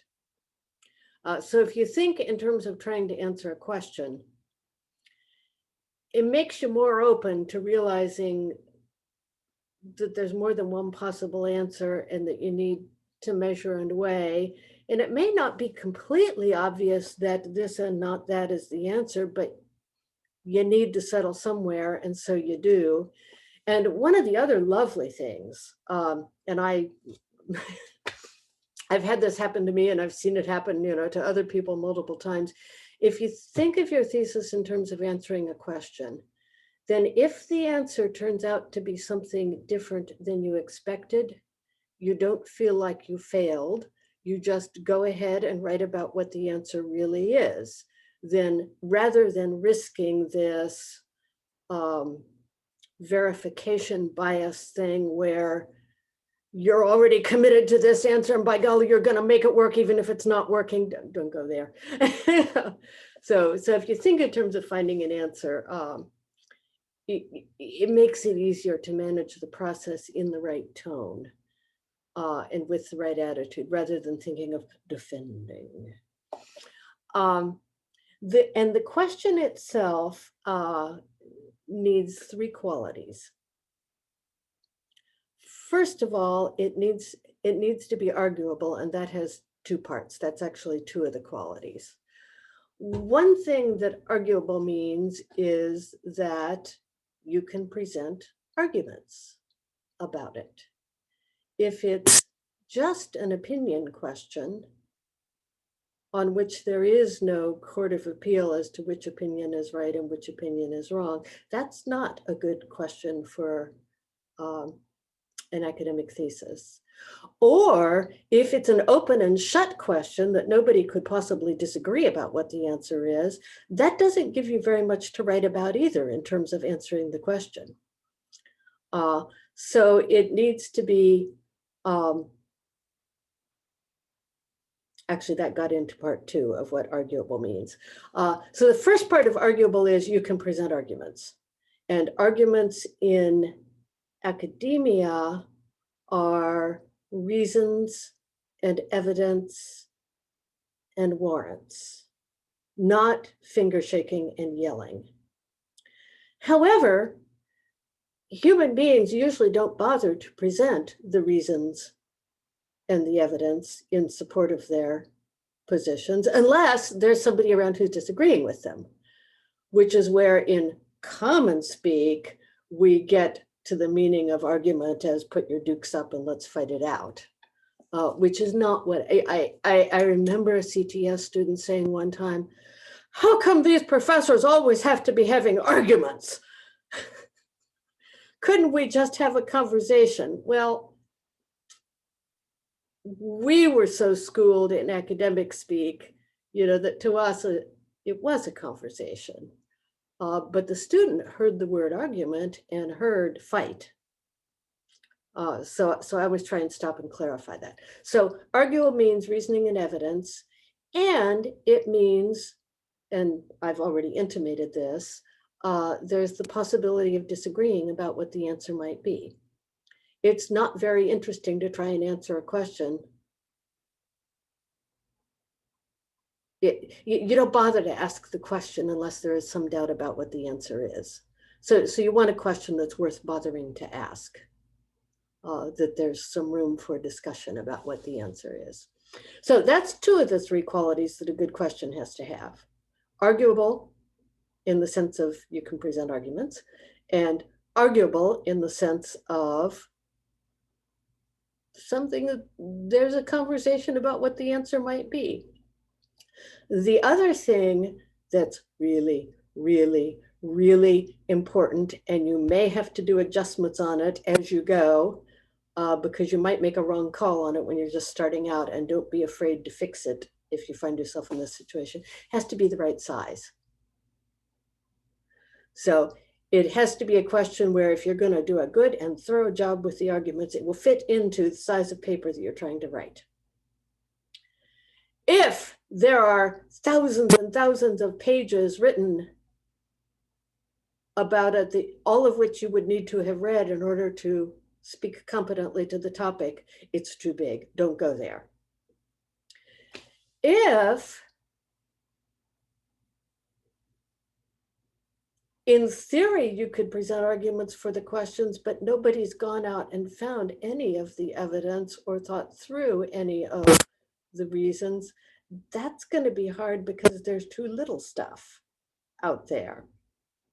So if as you start working on the thesis, you find out that there's too much or too little, you might think about shifting the scope of the question, making it a little bigger or a little smaller so that it will be the right size.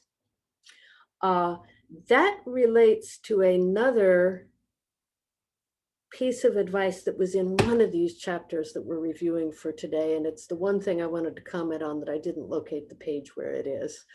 But I'll just name it.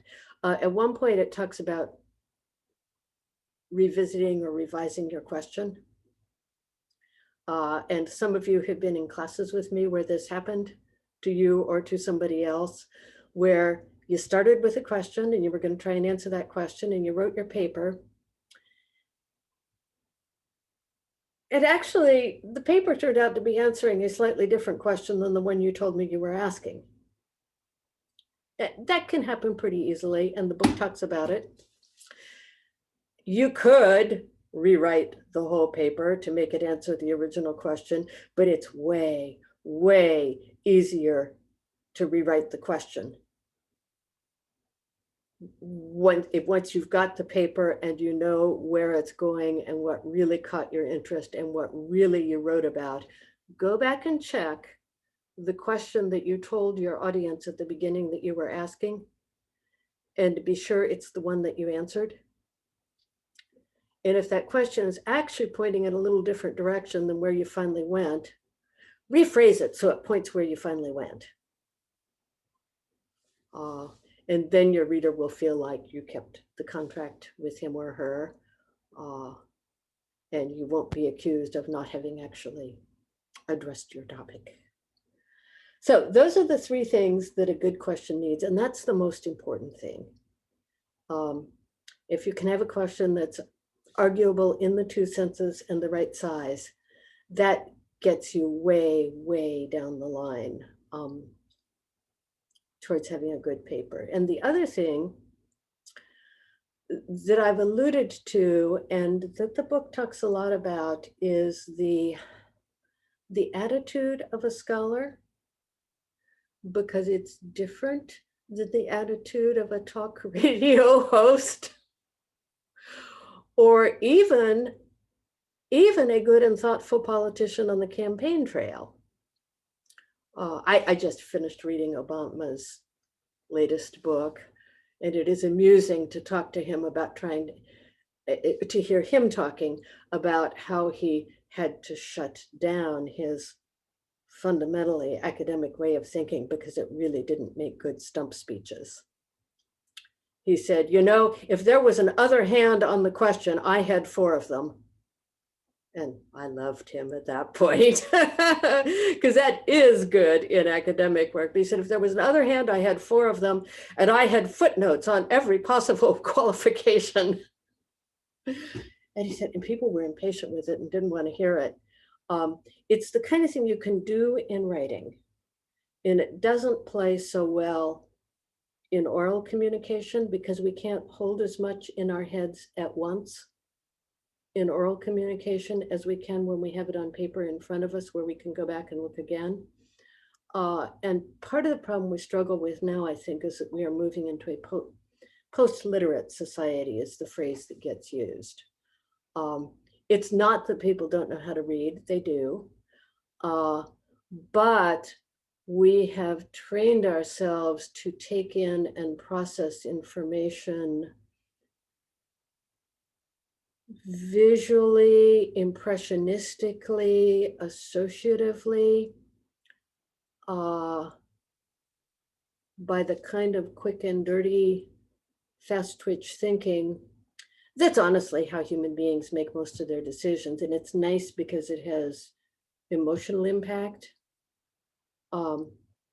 That kind of thinking, some of you know I'm a big proponent of moving back and forth between that kind of thinking and reflective thinking, and then back to the associative thinking, and then back to the analytic thinking. But our media are oriented more towards associative thinking than analytic thinking.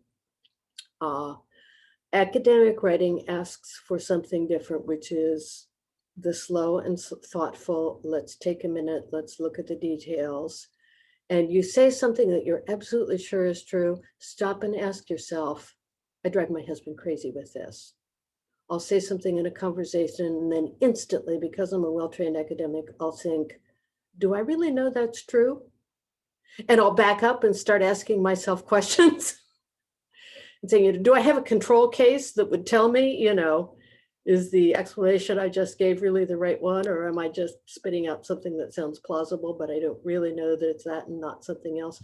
Those questions belong in a thesis paper. So stop, and I do sort of feel like we would be in a better place on a number of issues if socially we stopped and asked ourselves, do we really know this true? And that is true for all parts of the political spectrum, not just the parts I disagree with. It is just so easy to get into a groupthink place where we assume that something must be true because we think it's true and the people we're talking with think it's true. But it's worth asking, do we actually know it's true? And how do we know? And how? And now here's an important one for your thesis. How would you know if it's not true? Just how would you go about testing it? And those kinds of, how do I test this? What's the, you know, how can I poke at this and see how solid it is? Those are the kinds of things you can do in a thesis.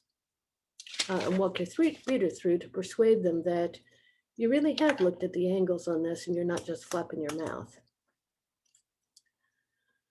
Okay, so that involves using sources thoughtfully.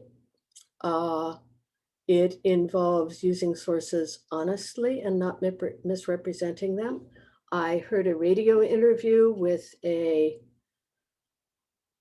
judicial expert who had written a book on the impeachment process that was heavily quoted by the attorneys for the defense in the very recent impeachment trial. They were quoting the book as saying, impeachment is only for removing a president from office. It's irrelevant if he's already out of office. The writer said, that's not what I said at all. What I said was, it matters when the infraction took place. You can't impeach somebody for something he did after he was out of office. But in my opinion, and what I wrote in this book was, and that had been quoted out of context. I got a paper from a student in my class on the books of Samuel, and I have written 2 books that deal with stuff in the books of Samuel, one on David and one on the prophet Samuel. It quoted me, this paper. Stussy says Bathsheba was just looking for her. What was she doing up on that roof anyway? And my jaw dropped. I said, I don't think that's what I said, because it's certainly not what I think. Well, I went and looked at them, and the student had properly referenced it. There was a page number there. The words she had quoted were on the page, but the paragraph began with, some people say. And that had been left out. It had been quoted as Stussy says. And that was a serious misquotation. So those, and I suspect that something very similar to that had happened to the law professor I just talked about. So one thing about using sources is actually to read them and pay attention to what they think, and not just individual sentences that you can grab. And the other one, there's good sections on plagiarism in this reading. And if I can look at the page and see, pick out the parts of your sentence and see how you lifted them out of the author's sentence, it doesn't matter if you changed the order of the phrases or shifted a few conjunctions in between them, it's still plagiarism. And the authors give the same advice I do, which is don't look at the source when you're paraphrasing. And that way you can be pretty sure that you're putting it in your own words. The other advice they give is when you're taking notes, be very, very careful to mark what's an exact quote, what's your account of what the author said, but not exact quotes, and what are your ideas. I had another student, this was also in a class on the books of Samuel, writing about, I forget what it was, writing about something or other, and I thought, wow, her writing style just shifted. And then I said, this sounds like something I might have written. And then I said, I think this is something I did write, and I did a search in my files for that sentence, and there it was in my book on David, which was not in the bibliography for the paper. And when I mean, if you're going to plagiarize, don't plagiarize the professor's own book. But I think, and she swore she'd never read the book, but let me tell you, she could not have done that whole paragraph verbatim. Either she pulled the paper off the web and the source from which she got it hadn't credited me, or she had read my book. I strongly suspect that what had happened was it was just sloppiness in note-taking. So another tip is, I heard a student say once, and I considered just standing up and shooting him, except I don't carry guns. A student in one of my classes said to the other students, well, the way you write a paper is you take all the quotes from your notes and put them into the file and then get them in the right order. That's a really bad way to write a paper. First of all, it won't be coherent, it won't be thought through. It'll just be a pastiche of sources rather than your own argument. And secondly, it runs a very high risk of getting you into that kind of unintentional plagiarism if you're dumping in stuff you've taken notes on and then rearranging it. So, okay, those are the things I had to say. Let me just ask you guys what you thought was important, and is there stuff you want to ask? Thank you, Dr. Stussy, for the lecture. I had a question specifically about the mechanics of note taking, because like in chapter 4, it's really good about telling these are the sort of questions you want to be asking or noting. But it just says note. What do you do specifically when, let's say, you have like a research project, like a thesis or a dissertation, when you have dozens of sources from, sometimes decades or centuries worth of commentators or the like? How do you keep that? How do you take active notes on that without taking forever to do that? And especially how are you able to keep that all together if you're using things like you take from a library where you can't just highlight and pen everything and keep that for later? I formed my note-taking habits in the days when we did have word processors, but we didn't yet have the ability to copy a lot of stuff off the web or access it on the web. So, and a lot of the stuff I was using had to be interlibrary loaned. And I'm really chintzy, and I wasn't willing to cough up for copier costs. So my note-taking habits were, my notes on this book have to be thorough enough that without reordering that book from library loan, I can be sure what it said, on what page it said it, what's exact quotes and what's not exact quotes. So I kind of outline, my notes are organized by chapter. I was really careful to have page numbers and quote marks. And then when I had my own comments and questions to insert, and the idea of having a dialogue as you go, and if an idea hits you, go ahead and put it in the notes, is a really good one. I would put those in all caps, so I knew that that was my insertion and not part of the text I was copying. Doing notes, I will confess my eyes kind of glazed when I read that chapter. There were lots of ideas there. I don't know that you do what works is the real answer. It is easier. You learn more if you take notes than if you just make Xerox copies of everything. You learn more if you write notes and do an outline than if you just take a highlighter to the book. I try always at the very top of my notes on a source, or if it's something I'm working in detail with, it'll be at the top of each chapter notes, to have just a couple sentences of summary. This book was about, and its primary argument is, and the thing I liked about it was, and the thing I didn't like about it was, just so that I have a fast account of what struck me as most important. And then all the gory little details are further down. And the lovely thing about a computer is you can say, I know I have notes somewhere that talk about Turabian, or that used this particular phrase to describe Joab, and you can just have the computer search the directory. So all my text notes are in one directory, and I can have the computer search the directory to find the book, the notes on the book or the article that came from, which is, again, way easier than going through a stack of Xerox copies and looking at the stuff you highlighted.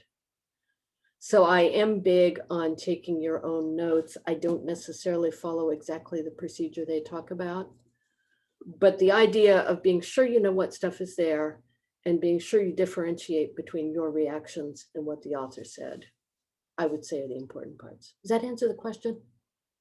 Oh yeah, that does. Exactly. That's fantastic. Thank you. Some of the things like having keywords on the note card are left over from the days when you actually used note cards. And I do have from my very early work physical note cards that I was doing this on. But you really don't need that so much now that you can do a computer search of the files. Now, would you say, do you do most of the, especially like chapter note taking, do you do this after reading or during reading? Oh, okay, I read this, so now I'm going to summarize to myself, go back, find the important passages, or am I doing this kind of like on the side in a notebook or in a word processor while I'm reading it? I do it after I've read, because first of all, you save some time, because sometimes something that's really striking at the beginning of the chapter, they say again much better later down. So you can choose the best one for your notes if you've read the whole chapter, and you also have a better sense of what the context is when you finish. So I typically do it chapter by chapter. If I wait to finish the whole book, depending on how long the book is and how fast and thoroughly I'm reading, but chapter by chapter works for me. I put light pencil marks in on the things that strike me as important, and then when I'm done with the chapter, I go through and check the pencil marks, and that makes for a good review of the chapter while I'm at it. Sticks in my head better, so I don't need the notes.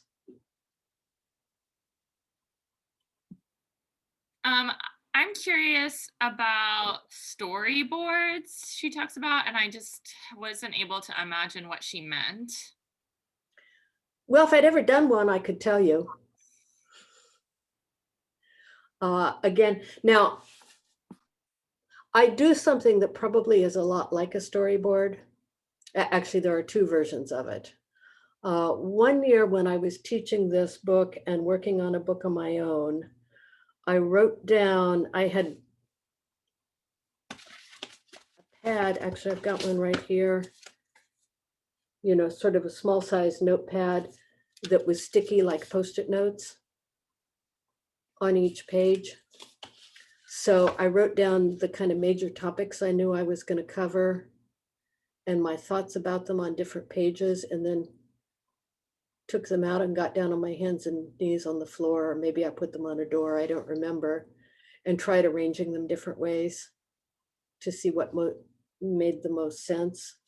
The other thing I have been known to do, and this also works, by the way, if you're preparing a lecture for a class or a presentation for a church, if you don't know exactly where you want to go and are trying to get it organized, great big sheet of newsprint.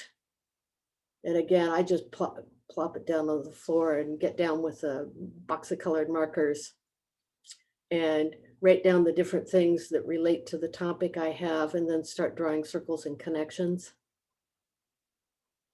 to get ideas about how much can I fit in, what should I just leave, you know, what's central and what should I just leave out.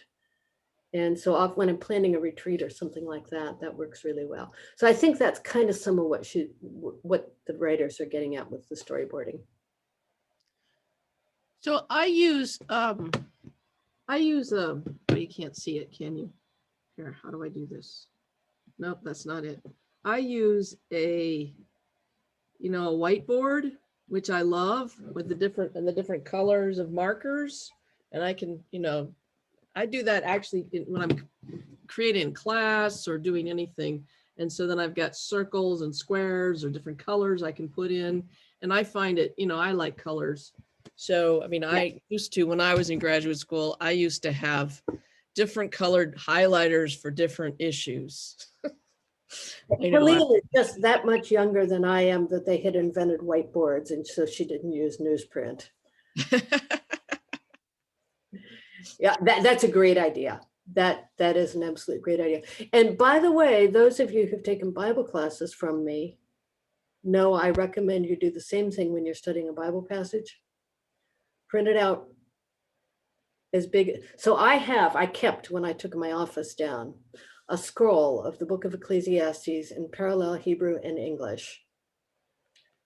I did cough up to copy all the pages and then taped them together. So I had one long scroll of Ecclesiastes, and then I went after it with different colored highlighters and went after all the places where it says all is vanity, and all the places where it talked about it chasing after wind, and all the places where it had opposite proverbs. I mean, I marked it up and marked it up and marked it up. That was the first paper I wrote for the guy who became my thesis advisor.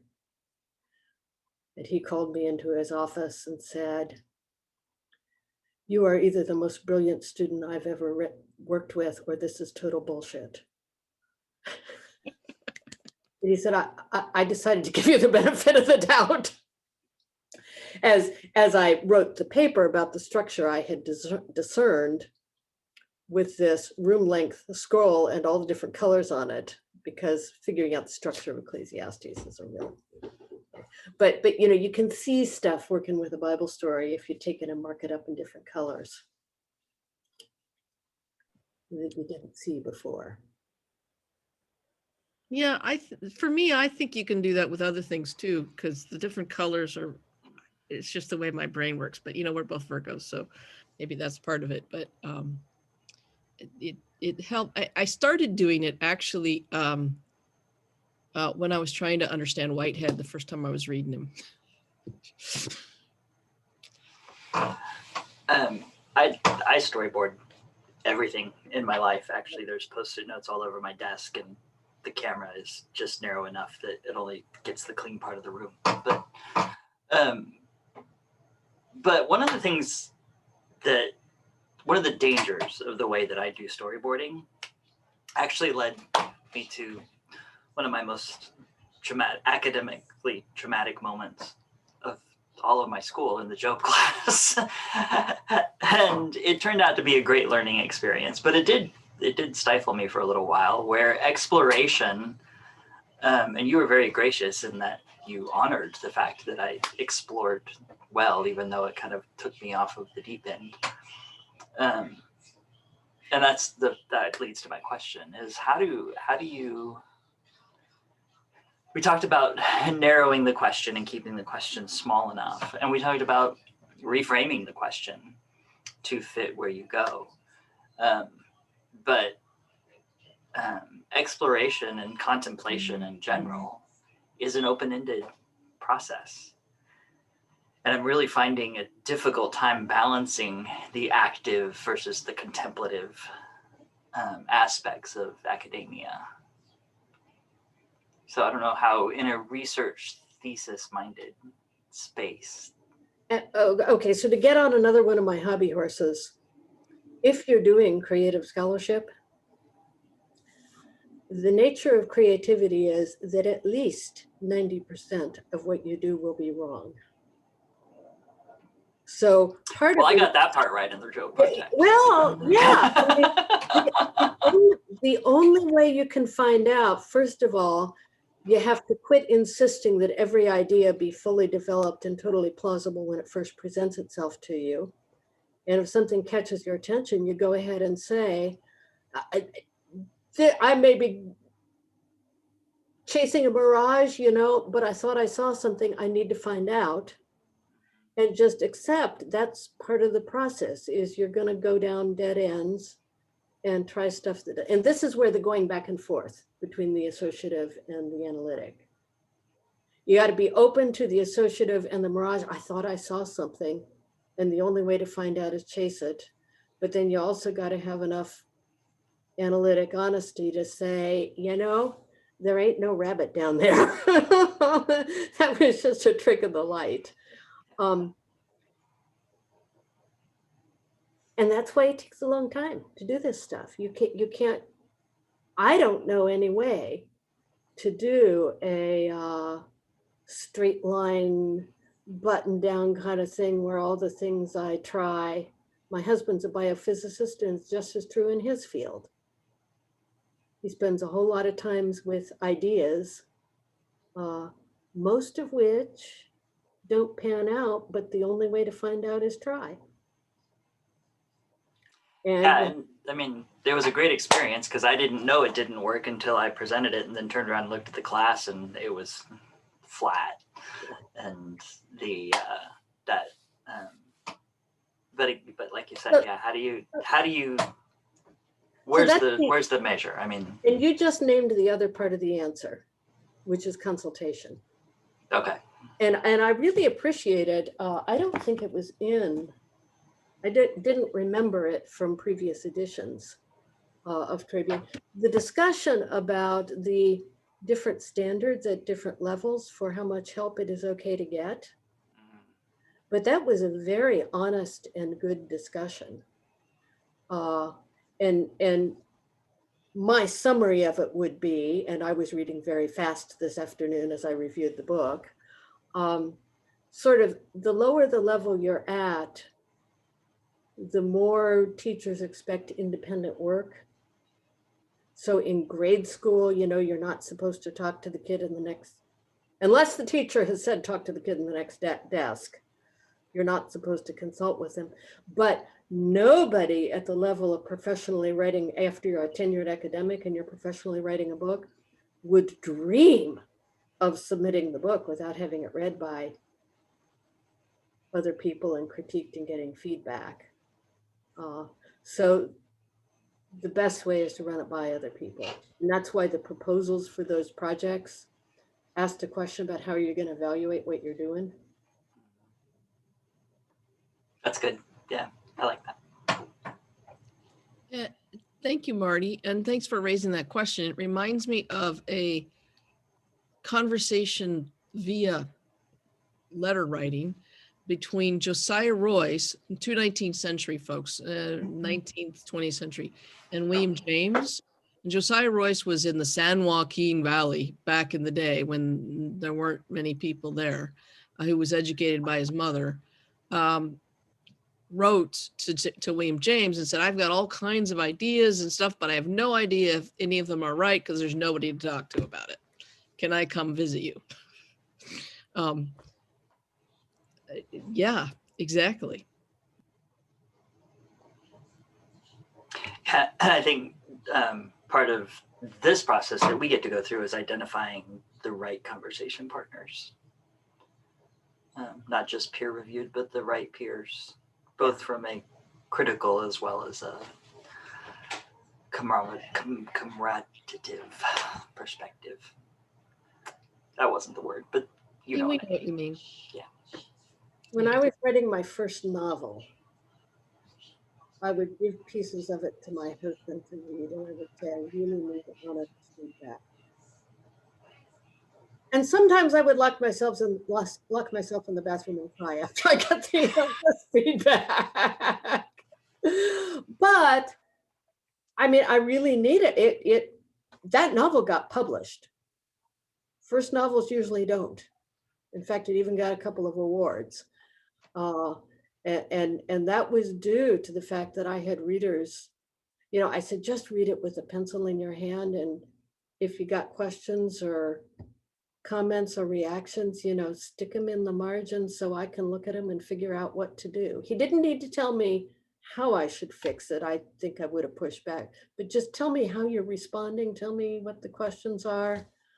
It was really, really helpful. And of course, I had to school myself before I went in the bathroom and cried, to be gracious and loving and kiss him and say, thank you so much. Well, aside from the kissing, this is what I hope that our writing groups can help us do. So toward the end of the class, or actually not end, but more that direction, we're all in small groups. And so you'll be sharing your rough drafts with your colleagues. So you don't need to kiss them, but it is important to be honest and direct and candid. Like ask questions. Maybe you want to put them in pencil. I don't know. You want to put them in a different color. I remember when I first started teaching and grading papers, I would use pink colors and purple colors, and because red seemed angry or something. But it's a really important part of this program, particularly if you're in the MTS program or in the DMen program, to be able to engage with your colleagues, because you're going to be writing something, and it's really easy to get lost in your head and think, oh, it makes perfect sense, and it's a great idea. Or more likely, what happens with me is, okay, this is just so obvious. Why would I even write this down? This is just. When in fact you give it to someone else to read and they're saying, it's not obvious. You made an argument here and I believe the argument, and that's why you think it's obvious. Or, yeah, it is really obvious. You need to do something else, right? So it's really helpful to use each other as peers. And those of you who've done classes with me know that my rules for those groups are start with something that was right about it before you launch into the part that was wrong, and, you know, try and keep it down to something that's manageable. If somebody's absolutely drowning in feedback, they'll lose track of the most important pieces just because there's so much. But some of the richest collegial experiences I've had have been in writers groups where we read each. I've been in seminars where people only presented finished work, but the trend through my career has been more and more for people to bring work in process to their working groups. And it's a lot more fun because you don't feel defensive. You haven't committed it to print already. And so if people have suggestions, you actually can make the work better rather than just feeling embarrassed because it's too late now, it's already published. It makes for, it's fun and it makes for a good discussion.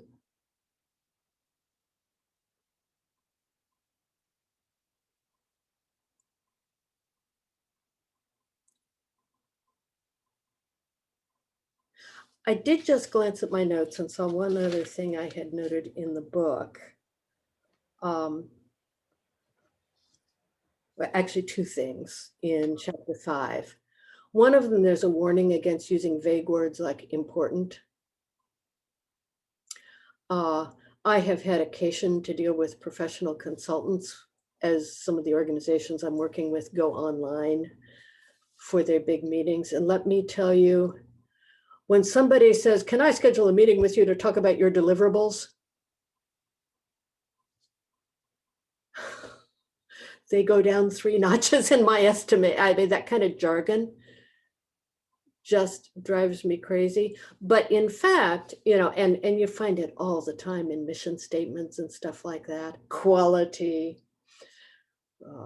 important. But the business about vagueness actually did come up within the past 2 weeks in a conversation I was having with somebody whose thesis I'm advising. And he was reporting in on the writing he'd been doing and said, I did the section on XYZ and I had some really important thoughts about, and I got so much insight into.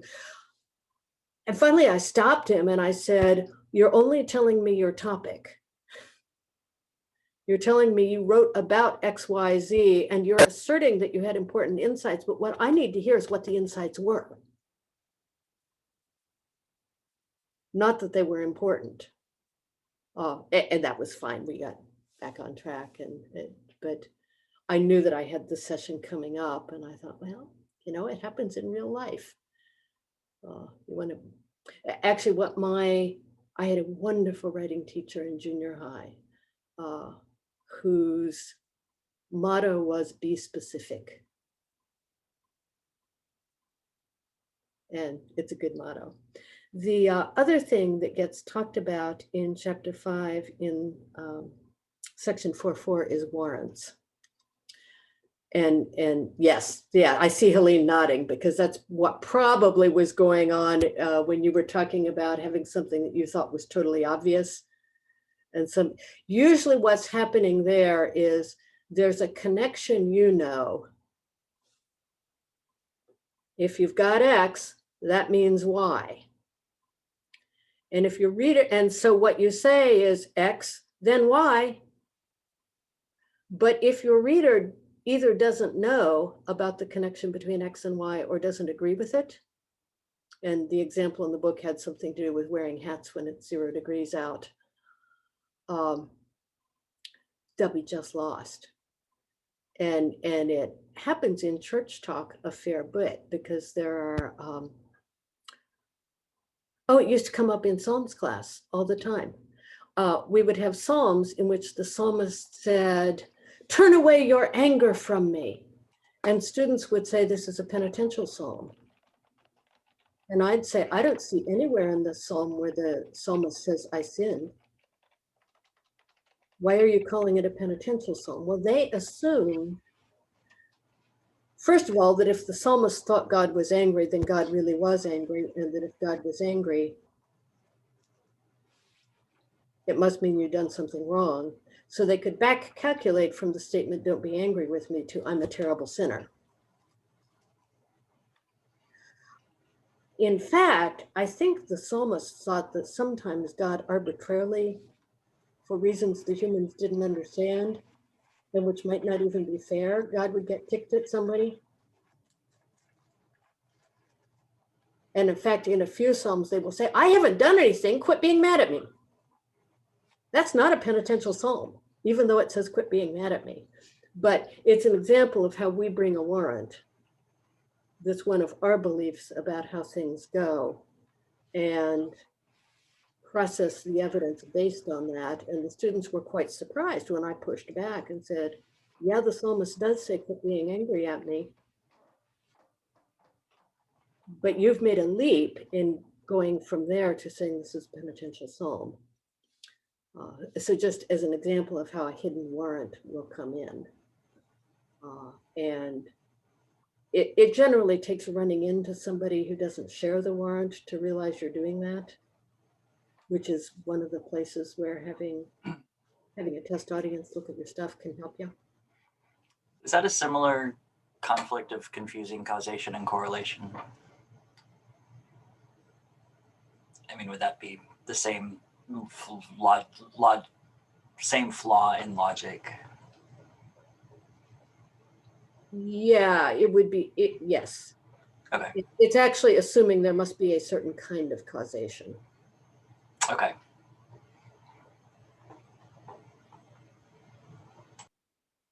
But causation and correlation is another biggie that we run into often. And I hear it all the time in discussions of COVID, where they say they will talk so statistically, you can have factors that are predictors of how sick you will get, but it doesn't mean that that factor is what caused you to get more sick. It might be that that factor in getting sick are both the result of some third factor, and that doesn't come out in the way it gets talked about. And because the statistical way that the correlation gets talked about is not the same as, I mean, I know both worlds and I can translate what they're doing, but I wish they wouldn't. It's confusing. To say that, yeah, enough said.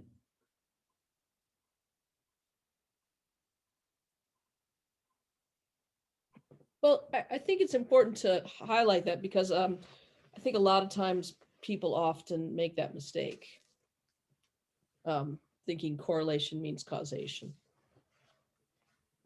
You know, so you might bring that into your mind if you're making an argument that there's something causing one thing. Make sure it's not just a correlation. Especially if it's a really plausible one. The whole business about saturated fats was fully plausible, you know, and my poor father, who loves eggs, rationed his eggs and ate egg beaters for decades because of the literature about how harmful saturated fats were. It turns out actually that the same people who were eating a lot of saturated fat were eating a lot of sugar. And actually the health problems they were looking at were probably from the sugar, not from the saturated fat. But most people didn't ask that question, and the people who did covered up the answer.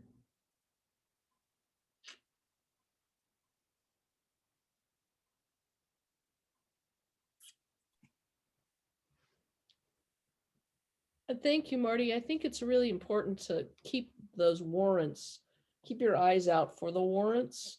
And that's where your writing partners can be particularly helpful because they might very well have different assumptions and will not be in your head, so they don't know what you're thinking. Whereas if you're just reading your own stuff, you're in your own head. Well, and the authors here talk about knowing who your audience is on that point. They say there are warrants that you don't state if you're writing to an expert audience, because everybody knows and shares that set of warrants. But if you're writing to a lay, so again, in the current conversations about COVID, where some fairly complicated epidemiology and virology and immunology are getting explained, there are things that the commentators need to stop and say, this is what this phrase means. This is what the connection is. You don't need to tell a bunch of virologists the viruses mutate. If you're doing an article for a popular audience, you probably need to say, it happens all the time, they all do that. So It reminds me a lot of sci-fi scripts. Star Trek is really bad about this, or where they'll explain a weapon system in the script that everyone on the bridge would already know how that works, but we as an audience don't. So it's scripted that way, not for the sake of the cast, but for the sake of the audience. Yeah. And actually what some of those scripts say in the original scriptwriter's notes is insert technobabble here.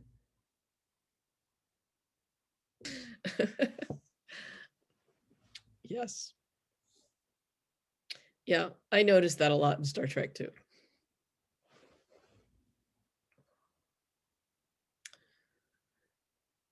Well, thank you, Marty. I really appreciate your sharing your wisdom and your ideas about how best to create or come up with a thesis, a question, and figure out what topic you want to talk about and what question you want to ask and how to let that question drive and direct your research and your thinking about it, but also be open because it's a question and not a statement you're trying to prove, and to be aware of the way in which there are different answers, and it's helpful to engage the different answers, even if you think, I think that answer is wrong, but I want to engage it so I can actually say, here's why I think it's wrong, and I can make an argument as to why it's wrong, whether or not you're going to use that in your thesis or not. Sometimes for a short paper, you might not be engaging why this other answer is wrong, or this other way, this other approach, or this other solution. Although you should probably signal that you're aware of it, even if you don't deal extensively with it. Yeah. So I mean, I think that those things are helpful. So part of what I want to say is that I think sometimes it feels like if I'm going to write a paper that I need to do a certain amount of work and a certain amount of writing, but actually you have to do a lot more than that to write a really well done paper. So it's not something you just sit down and start writing. I mean, maybe there's some geniuses that can do things like that, but I think for most of us, a lot of what you write, you're not going to use. You're going to say, okay, I wrote that, I wrote this, and I wrote this 18 times, and now I've got it figured out how I want to put it together. Or I talked a lot about these things over here, about the arguments and the way I got from this claim to the next claim and down here to the conclusion. And I don't need to include all of those in the paper. For everything I've ever written, I have an extra file. Yeah. Where when I kill my darlings, those little segments that I put so much work in, and then I finally decide they don't belong. Yeah. Again, this is a wonder of the age of computers. My darlings can go into the extra file, so they'll be there if I ever need them. Makes it a little easier to exercise the appropriate hatcheting. Yes, exactly. Sometimes I get separation anxiety. And so that's that. I remember writing before we had computers where I had a drawer. It would go in the drawer. It's not dead. It hasn't been thrown away. It's in the drawer. Yep. So I also really want us to note, to think about those of you who are going to be writing papers for this class, but also for those who are thinking about their thesis, to think about the appropriate size, because often people will come up with a good thesis question, but it's more like a dissertation topic. So to narrow it down is really important. And that's where other people can be really helpful in in asking you, well, is there a section of it, or what about this question? So as you revise that. So any other questions people have? Any other insights anybody would like to share? Things that they have learned about writing?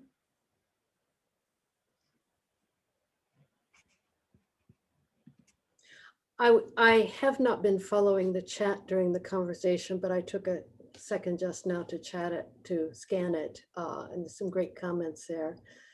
And I had 2 books I wanted to plug. One is actually by the same writers who did the revisions on Turabian. The Craft of Research is my favorite detailed manual on doing this stuff. But actually, because the same writers revised Turabian, they're not as different as they used to be. The other one I didn't bring my copy of, but They Say, But I Say is a slender, fast read. But I have had students say my whole academic career would have been different if I'd read this sooner. So if the business of how to position yourself as part of a conversation doesn't feel obvious, again, that is a slender, fast read, and I would recommend it to you. They Say, But I Say. Thank you, Oh, Marty. thank you, guys. Was it the Job class that we read that for? I know we've read it for one of our Yeah. classes. Yeah, I Okay. use it sometimes in colloquia. Yeah, that was a great read. Yeah, I try to use different ones, for different sections, so that people get exposed to those different. So for next time, we'll be reading They Say, I Say. Those of you who are going to take another one. About what topic, I don't know yet, but I might just come back for the fun of it. just for the fun of it. Laura Yep. Beth wants to come back to do another MTS colloquium just for the fun of it. They are fun. I think they are fun. It's a different kind of community, different kind of atmosphere in terms of the ideas and how we're engaging it, I think. Yeah. Okay, well, thank you. Thank you so much, Marty. I'll And sign off, and it was fun to talk. yeah, it was great. Thank you so much. I hope you have a good evening, and I'll talk to you later. Okay, best wishes to you, Dr. Russell. Thank you. Thank you. Appreciate that. All right.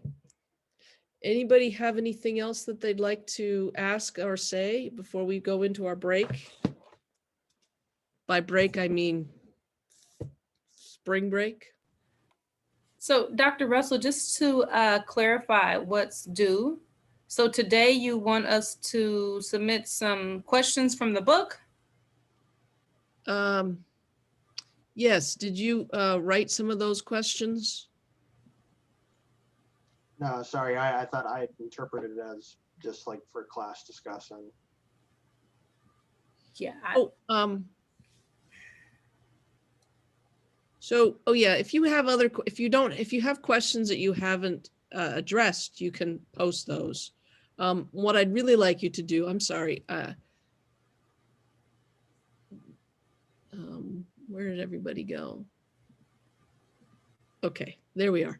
So if you had questions, I wanted you to ask Dr. Stussy about those as well. If you have other questions, you feel free to email her or email me, but I'll be out of commission. And the questions, though, that would be really helpful for you to be reflecting on over the break is the questions you want to write your thesis on. So that's a different meaning to questions. So yeah, so I mean, we haven't, I mean, I scheduled stuff to be in there, but we just haven't ended up spending the time to do that in our class period. I'd rather let you go than put you in small groups and have you do that right now. But I'd like you to think about that maybe for next semester, next time you meet, or even interact with people in your small group. Just, a couple emails saying, here's some ideas I'm thinking about for my thesis, my thesis for this class, my paper for this class, I should say, not my thesis. Does that answer questions or make things more cloudy?